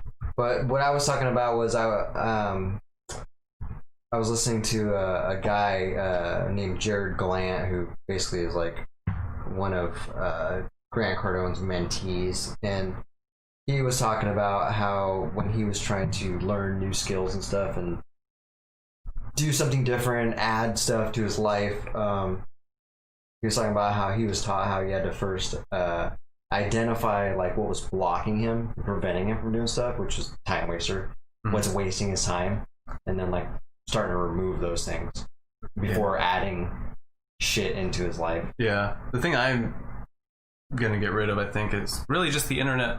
It's really the internet. The internet's such a time waster for me. So, yeah. So this is Danny's last podcast. I meant like consuming the internet. I know. Yeah. Just kidding. Yeah. Even if I mean, I guess I can, like, when I'm going to bed, you know, like watching YouTube till I pass out, that's fine. But I should stop doing it in the middle of the day. Okay. Because even if I'm trying to watch something like educational, so I'll watch like a painting tutorial, and I'll sit there and like, okay, I'm gonna watch this so I can kind of see what they're doing, and then I'll start it. But then I see something in this because it's designed to do this. Yeah. It's shit recommended. I'm like, oh, that looks cool too. And then you go down a rabbit hole, Yeah. and then it's 4 fucking hours later, and you're like, well, it's almost time for bed, so I'm not gonna start painting now. You know what I mean? So then you just continue watching it, and the next thing you know, you fucking watch it for 7 hours. That's me. So I mean, you don't do it that dramatically, but No, I still do that. I still have the sense of distraction on social media for sure. yeah. That's funny. Yeah, so that's cool though. You've at least thought about something, you know. I've definitely thought about things that are wasting my time, that are blocking me from advancing to get better at things that I want to. So, but yeah, I thought that was cool. It was something to talk about for sure. Just instead of, you know, if there's something you've always wanted to do, try, get good at, get a skill, develop that. Yeah. Basically what he was recommending was identifying what's blocking you from taking action on that and removing that stuff. Yeah. And then adding these things into it rather than trying to force it in there. You know, I thought that this is kind of a different topic, but I just got this kind of topic in my head right now. Nice. Was the best way to learn new things. Like, what do you think?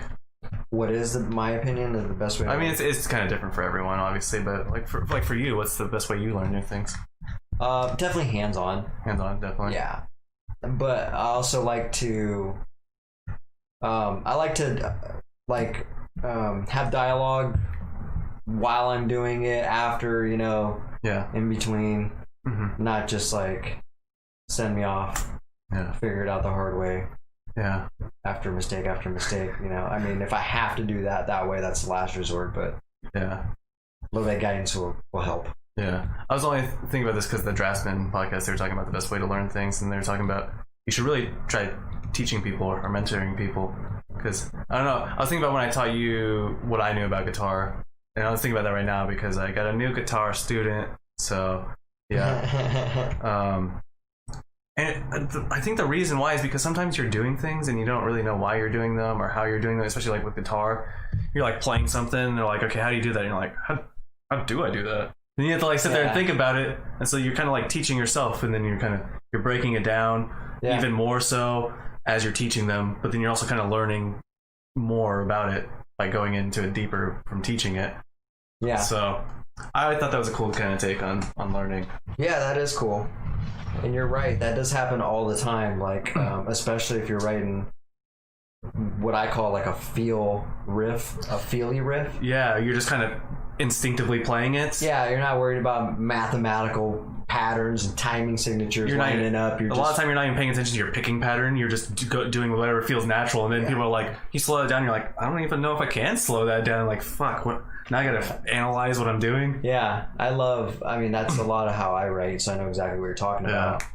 You know, as long as you can have like a mental metronome while you're writing the stuff down, you can pretty much line it all up. But yeah, that is cool. I like that. Yeah, that type of writing. Yeah, I'm surprised you haven't really taught anyone guitar. You haven't really came across anyone. You taught Malia a little bit of music, but not really guitar, huh? She doesn't really play.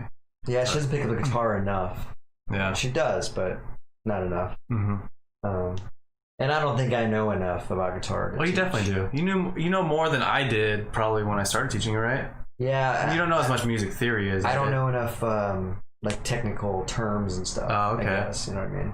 Well, see, then you would learn them because you'd be like, all right, how can I explain to you? What is that called when you do that? And you're like, all right, what is that called? Like, oh, okay. Yeah, so you're doing it like staccato-y, okay? Yeah. Like, you know staccato, but... Some terms, yeah. Yeah. Some I don't. Yeah. So, I don't know. I think I'd have to do some research to... I started teaching Heather, and I was teaching her Smells Like Teen Spirit. Heather's actually a good guitarist, but she's one of those guitarists that learned acoustic songwriting. So she just knows like chords and how to sing along to. She doesn't know like technical electrical guitar playing or whatever. Yeah. So I was trying to teach her Smells Like Teen Spirit because it's an easy song to learn on electric guitar. But apparently it's not as easy as I think because I was trying to teach her those little muted notes. You know, talking about like da na na. That strumming chords. You're strumming muted strumming chords. Yeah, muted strumming. So yeah. Yeah. And I was like, yeah. So you go like da na na, and you go like you do a couple chickas, and she's like, "What'd you call those?" I was like, "Chickas." This is like you can teach people without knowing the terminology. Is what I'm saying. That Yeah. You know, if you don't know what's called a pinch remark, you can be like, yeah, you do a little squealy here. You know what I mean? you can get away with not knowing the exact terms. Right. So a little bit of chin chin chin chin. Chin chin chin chin. Yeah. No, I get it, man. There's been a lot of songs written with just using those sounds right there. Me and you used to say a bunch of stupid noises back and forth to each other. That's my favorite part about collaborating with guitar players. Yeah, it's fun. I have to talk that way because every time I try to talk to a guitar player, I'm like, yeah, so I start on a G here, and I go down there. People are like, what? People don't memorize the guitar notes and shit half the time. So no, yeah, you're right. That's like the proper way to remember it, but yeah, that's not the way the brain wants to remember it usually. Yeah. So what you're playing here is you're playing a D minor chord with a 6 added, and people are like, can you just tell me the frets? Yeah, what's funny, like to back it up a little bit, like whenever I have that conversation with people about music, they're like, oh, what do you play? I'm like, I play metal music, They're like, oh, okay. And 9 times out of 10, they're not really into that. Mm-hmm. And I'm like, I explain to them sometimes, I'm like, oh, I could probably play some rock or some progressive or alternative or some clean stuff. I can play some acoustic, but I was like, I have the most fun writing metal for me personally. Mm-hmm. And so, like, oh yeah, I guess I can see how that'd be fun. It's just, I don't know, it's just more variations like we were talking about earlier. So for me, it's a lot more fun.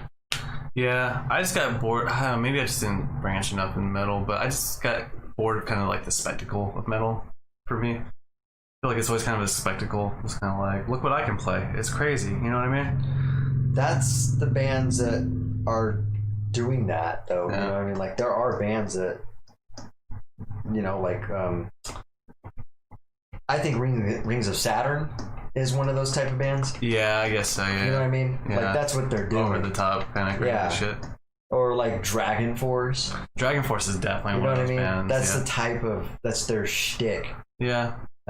So those bands, I could see that being a turnoff for sure. Mm. I think that's probably why like Pantera was so popular, is because Dimebag could play way faster and more technical than he was playing in Pantera. You know what I mean? Yeah. But he just wrote like cool groovy riffs or heavy riffs. You know what I mean? Yeah. So you like the sound of them. So, that's not death metal, obviously, though. So it gets a little bit harder. The more technical you get, the harder it is to like not just be like, look at my crazy technical riff. You know what I mean? Yeah. Opposed to like, what about this piece I wrote? You know what I mean? It has a nice melody or whatever, cool rhythm or whatever.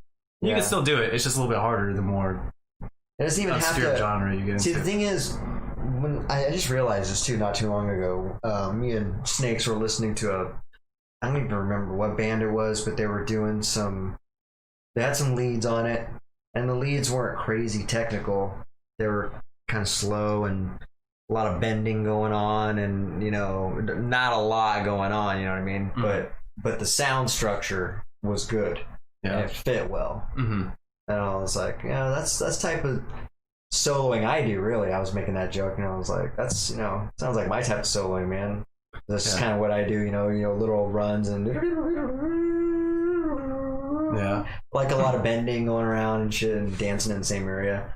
And Snakes was like making that point. He was like, it doesn't have to be technical. Mm-hmm. And I was like, it's just got to sound well, fit well, flow well. It's definitely true. Yeah, I mean, when I was younger, I definitely wanted to be like as technical as possible. But right. I mean, that's obviously why I learned sweep picking. Yeah. Sweep picking was cool though because it was technical, but it was still very melodic because you're playing chord arpeggios. Yeah. So it's still cool. But even those can be placed tastefully. Yeah, and untasteful. I've definitely put my untasteful sweeps in places. And it can be overdone. Just for the show off Yeah. aspect. Can be overdone. You know, we're sitting there like repeating the same area like 4 times before you move. Yeah. You know, it's just like, all right, Yeah. that's cool, but I think we can make a more tasteful riff, basically. Yeah. Put some variation in it or slow it down. You don't have to play so fast. You can just play. The dude from Necrophagus did a good job, Mohammed. He did a good job of utilizing the sweeps like in and out of his solos. Yeah. Also doing bends and stuff and like melodies and shit in between it. Yeah. I thought that was impressive. The most important thing with soloing is the thing that I'm not exactly amazing at, but it's phrasing. Oh yeah, I guess that's what I'm talking about with what he'd call that. What he would call that. Yeah. Yeah, it's phrasing, and you want to have cadences, which are basically stopping points. It's kind of like you want to kind of how like you speak. You know what I mean? You want to have like a flow, a pattern, and kind of like a rhythm. You know what I mean? It needs to stop somewhere, start over again, kind of like how you talk in conversation. Yeah. And it can build up and go super fast at the end, but if you're just playing super fast the whole time, or you're just kind of like playing notes without stopping, even if they're slow, it's gonna be like, Yeah. Yeah, it's interesting when notes do that. They act as a vocal pattern. Jonah pointed that out on one song I was writing, where the riff itself had a melody in it. The riff just had this weird like tremolo that was like a melody, and he was like talking about how it sounded like a vocal melody. You know, just like I was like, oh yeah, I guess it kind of does, huh? Yeah. It's probably a cool riff. So. Yeah. It is really cool, actually. And that's probably why it was so cool, though, is because it had more of a natural kind of sound to it, right? That made it sound like it exactly. Very unique type of riff. You've heard it before, but broken down like that when you hear it, it's just like, oh yeah, that is cool. That is exactly why it sounds like that. It's a little different, a little unique, but. Yeah, I mean, I used to write riffs that were just like straight chromatic and shit, and it's like, there's a bunch of crazy notes going on with. And I don't really think I'd really write that much of that stuff anymore nowadays because it's just like, whatever. Yeah, if you're gonna write those, I like to write those and like mix it up with some stuff, you know. I wouldn't write it as like a verse where it's just you're going like verse, chorus, and you're just playing that riff like 6 times in 4 or 6 times in a song or something. It's gotta be a lot more tasteful for me now. Yeah. And that's where metal is. You can do cool stuff that like in a little bridge though. Do crazy little. Oh yeah, absolutely. Little bridge section. Little section, yeah. Yeah. A little short and sweet transition there. Yeah, I like stuff like that too. So yeah, got a couple more things we can chit chat about. So I guess that's what we were talking about. We were talking about get rid of time wasted and identifying the blockers. That's how we started that conversation. Time wasting. Yep. Let's bring it on back. So let's see. Out of all these things I got to talk about, let's talk about this. Even though this might not be relative, I think it is. I think it's relative to life. So let's talk about it. Not worrying about competition, and or what may,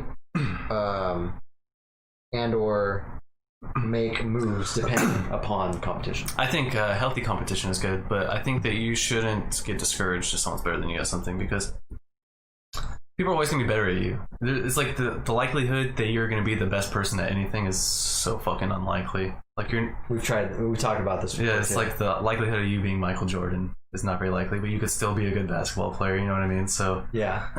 Don't get paralyzed because of competition, I guess is my takeaway from that. You probably might want to say it brings a totally different tangent, but that's the first thing I think about when you say that. Yeah, by the way, I'm watching what is it called? Michael Jordan and the Bulls documentary, The Last Dance. I'll give you a review on that. I love basketball and I love that year and era of basketball, so I'll let you know how that documentary ends up being. So far, it's pretty good. Into Michael Jordan, huh, back in the day? Yeah, he was one of the dudes I grew up on, for sure. That's right. He was big time popular. If you had Michael Jordan cards, it was like, oh shit, yeah, you got some serious cards. I just remember that you and Malia were watching Space Jam like a month ago or whatever. Yeah, that was cool. That was cool. That was a throwback. Yeah, that movie's awesome. Yeah, that is. For its time, you know what I mean? Yeah. it's still pretty good. And I was like, oh yeah, I forgot how good this movie is. For, you know, like, not super serious kids movie. Yeah. With weird animation mixed in with real life. Yeah, so I was gonna say that was one of the biggest wow factors of it, is mixing the humans with cartoons. Yeah. That was cool. There's a movie called Cool World. I don't know if you remember that. It was on HBO. It was very similar. This guy goes into like cartoon world. Oh, okay. And it's pretty cool though. Check that out sometime. Yeah. So you were saying there's a healthy amount of competition. Yeah. Okay. I forgot. I was trying. Well, with the healthy competition, I was saying, like, you know, like, for instance, when we were playing guitar, you know what I mean? We would always try to, like, dude, look at my cool riff I made. You know what I mean? Look at my cool riff, and then we'd be like kind of competing with our kind of riffs. Then we'd collaborate together and make something out of them. Yeah. Opposed to you being like, man, you're so good at guitar. Fuck it. Yeah, you know what I mean? Which you easily could have done when you were first learning. You know what I mean? Yeah, yeah. So I think. Just like, check this out. Like, cool, bro. All right, I'm gonna go back to carpenting. I'm gonna go play some basketball instead. Yeah, we're going to do something I'm good at right now. That's funny. Yeah, so what I mean, guitar is a different.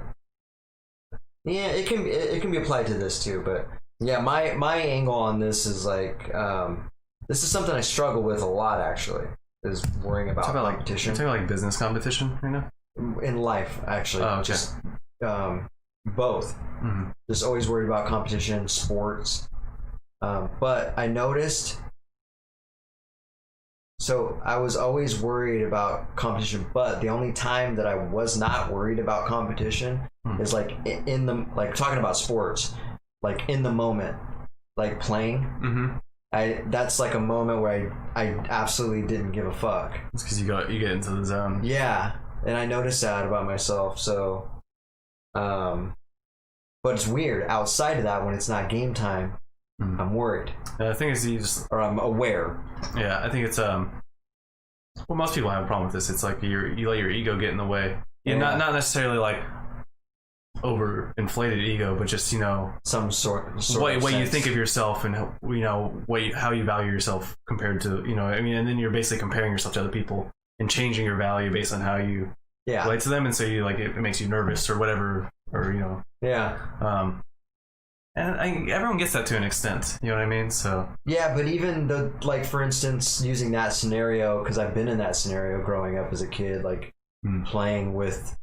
Let's use basketball as an example. I played a lot of basketball growing up, playing basketball with a lot of bigger dudes who were a lot better. Yeah. Like, there's a lot of intimidation going on. Yeah. But when game time came on, like, I didn't even pay much mind to that. I mean, I was aware of it, but it didn't. It almost fed me wanting to be better. I don't know what it was about that, but I would play as though I was also big and better and, you know, on their level. Yeah, I guess. And I was on their level. Come to find out. Yeah, so yeah, you're good. So yeah, it was weird. So I don't know what that is, but like, I wish I could now. For business, I have that competition thing turned on all the time. So yeah, we just do the same thing. You just got to redirect your energy, right? Just into something positive. Yeah. So basically now I've trained my mind when it comes to the business part of it is competition always was on my mind when I first started out. I was cutting my prices down, selling cheaper than the other people, and then I wouldn't make that much. I'm like, how the fuck are they doing it if I'm sitting here cutting them? You know, you know what I mean? So I've played with the pricing to try to figure out if, you know, that was an issue with so let me tell you on that's a different topic, but I did find out the pricing's not the issue. Yeah, it's not, and that's what helped me with competition. Actually, what's funny to think about it, because I would price it lower, still make the same amount of sales. I'd price it higher, still make the same amount of sales. I'm like, now I wish I would have just kept it this much. That's why Apple's so popular. They don't bring down their prices. You know? Yeah, exactly. They're like, we got quality products, and this is the price for it, and people still fucking pay for it. So. And so when you view yourself in that status, that high status, competition is like irrelevant at that point. And that's how I've been operating like the last, I feel like maybe, I don't know, going on a year now. Before that, first year and a half was like me trying to find my way, cutting prices, discounts, this and that. I don't even discount now, very rarely. Yeah. Because I just tell people that, our prices are at its lowest margin right now where everybody gets savings. And so, you're not a corporation. You don't even do discounts. You know what I mean? Yeah. That's when you have you make so much money, you can just throw that to try to gain some customers or whatever. But where you're at, you don't need fucking sales and shit like that.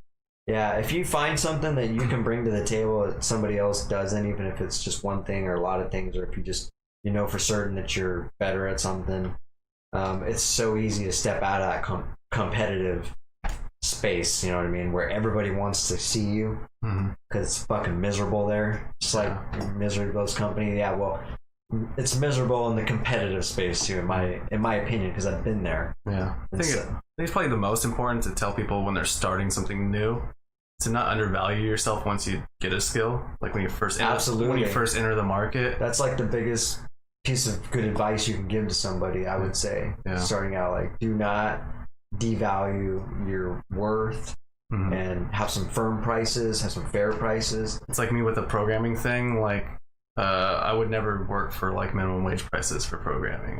I mean, I guess I did when I was, but that was before I was like 18, so I wouldn't really count that. You know what I mean? Yeah. But as an adult, you know what I mean? I'm not gonna fucking like, hey, we'll give you $13 an hour. I'm like, no, I'll just go fucking work at Walmart, dude. I'm not gonna do that. And then there's those special cases, like I said, I think I threw a scenario at you where, like, hey, if Microsoft called you and said, hey, we're gonna see if you want to work here for 3 months for free, just to kind of see, if you're worthy. Yeah. You down for that? I'd probably try that. Yeah, see, then, and those types of... That's a different scenario. Exactly. That's a different special scenario. That's kind of like dating, where you're testing out the water, you know what I mean? You're seeing if it's going to be a match, and then you will make good money after that. Yeah. But, I mean, and it's going to suck. For 3 months, you have to work and not get paid for it. Yeah, but, I mean, but it's a door that could be open for you. But there's already a precedent started with that. You're starting off by going, hey, I'll work for free to see if I'm a good match. And then after that, you're going to pay me good money. You know what I mean? Exactly. Where opposed to, like, if you're doing a, sale, you're already selling yourself cheap. People are just going to expect you to be cheap all the time. You know what I mean? Absolutely. So it's a totally different kind of thing. But yeah. That's a good point. And that's another thing about being cheap and competitive and how those relate is exactly, if you're going to be competitive, you're putting yourself in the box with the cheap people too. Yeah. And the people who just aren't providing the substantial amount of value they could be providing. So, but yeah, I don't know. I thought it was something. And obviously we're talking about business right now, but I think competition can be related to a lot, just in life, dating. Yeah, I mean, that's definitely a big one. Dating. Competition is huge and relevant in life. Guys get so fucking upset about other guys in the dating world, and it's understandable. I think it's a biological thing, obviously, so it just kind of naturally happens. But stop comparing yourself to other dudes. Just because some chick wants some other dude doesn't mean he's better than you. Yeah, no, that's true, and I've went through that myself too. Like thinking, I came to those terms actually exactly how you said it, because I would think like, what the hell? What does he have that I don't have? Yeah, or like what's wrong with me? Like, this guy's like short, overweight, and like living mediocre life, and just smoking hot girls with him. Like, I don't get it, but this has nothing to do with him. It's her. It's what she wants. It's what she wants. It has nothing to do with you. That's exactly. It's just what she wants. It's just what she wants, exactly. So and everyone has different tastes. So yeah, and so it's a beautiful feeling though to realize that. And it's much more grown up and mature, and you live life a lot better that way too. You know what I mean? I think you find the valuable people that way that enter your life. Yeah. Plus, you know what? On a last note, people can be like ugly hot. You know what I mean? Sometimes you'll like see like an ugly person that you're like oddly attracted to. You ask someone else, you're like, you think they're hot? And they're like, no, not really. But for some reason you are. You know what I mean? Everyone's kind of guilty of that. So that dude might just be ugly hot to that girl. You know what I mean? Yeah. She might just be like, you might just have something that girl's like, ooh. You know what I mean? Yeah. So who fucking knows? There you go. No one wants to touch her, so it'll be. You don't have to worry about infidelity. Well, All right, man. It's Well, 9 o'clock. Yeah, we have reached the end of the hours. All right, well, we'll be back here next Wednesday. It's been a good talk. Thanks for joining, guys. The few people, Twisted Savant, Adam was here. Rudolph the Reindeer, Who else was Splinter, here? There was Jesse was here. That's right. Q-Tance. Q-Tance and Jesse. Yeah, okay. Oh yeah, and Jesse. Yeah, thanks for joining, guys. We had a good show today. So yeah, We had a good turnout. turnout. There it is. There we go. Can't use words. Words aren't my thing apparently. Yeah, so tune in next Wednesday. Today's Saturday, right? Yeah. Yeah, check it out on Wednesday, and then also check out our previous stuff on Spotify and Apple. I have it updated. I'm throwing this fucking episode on right now. So Spotify, Apple, all those other places he already said in the beginning. yeah. So check them out. Follow us. We shall see you here next Wednesday, and to be continued. So until then, keep it viral. Keep it contagious. Later.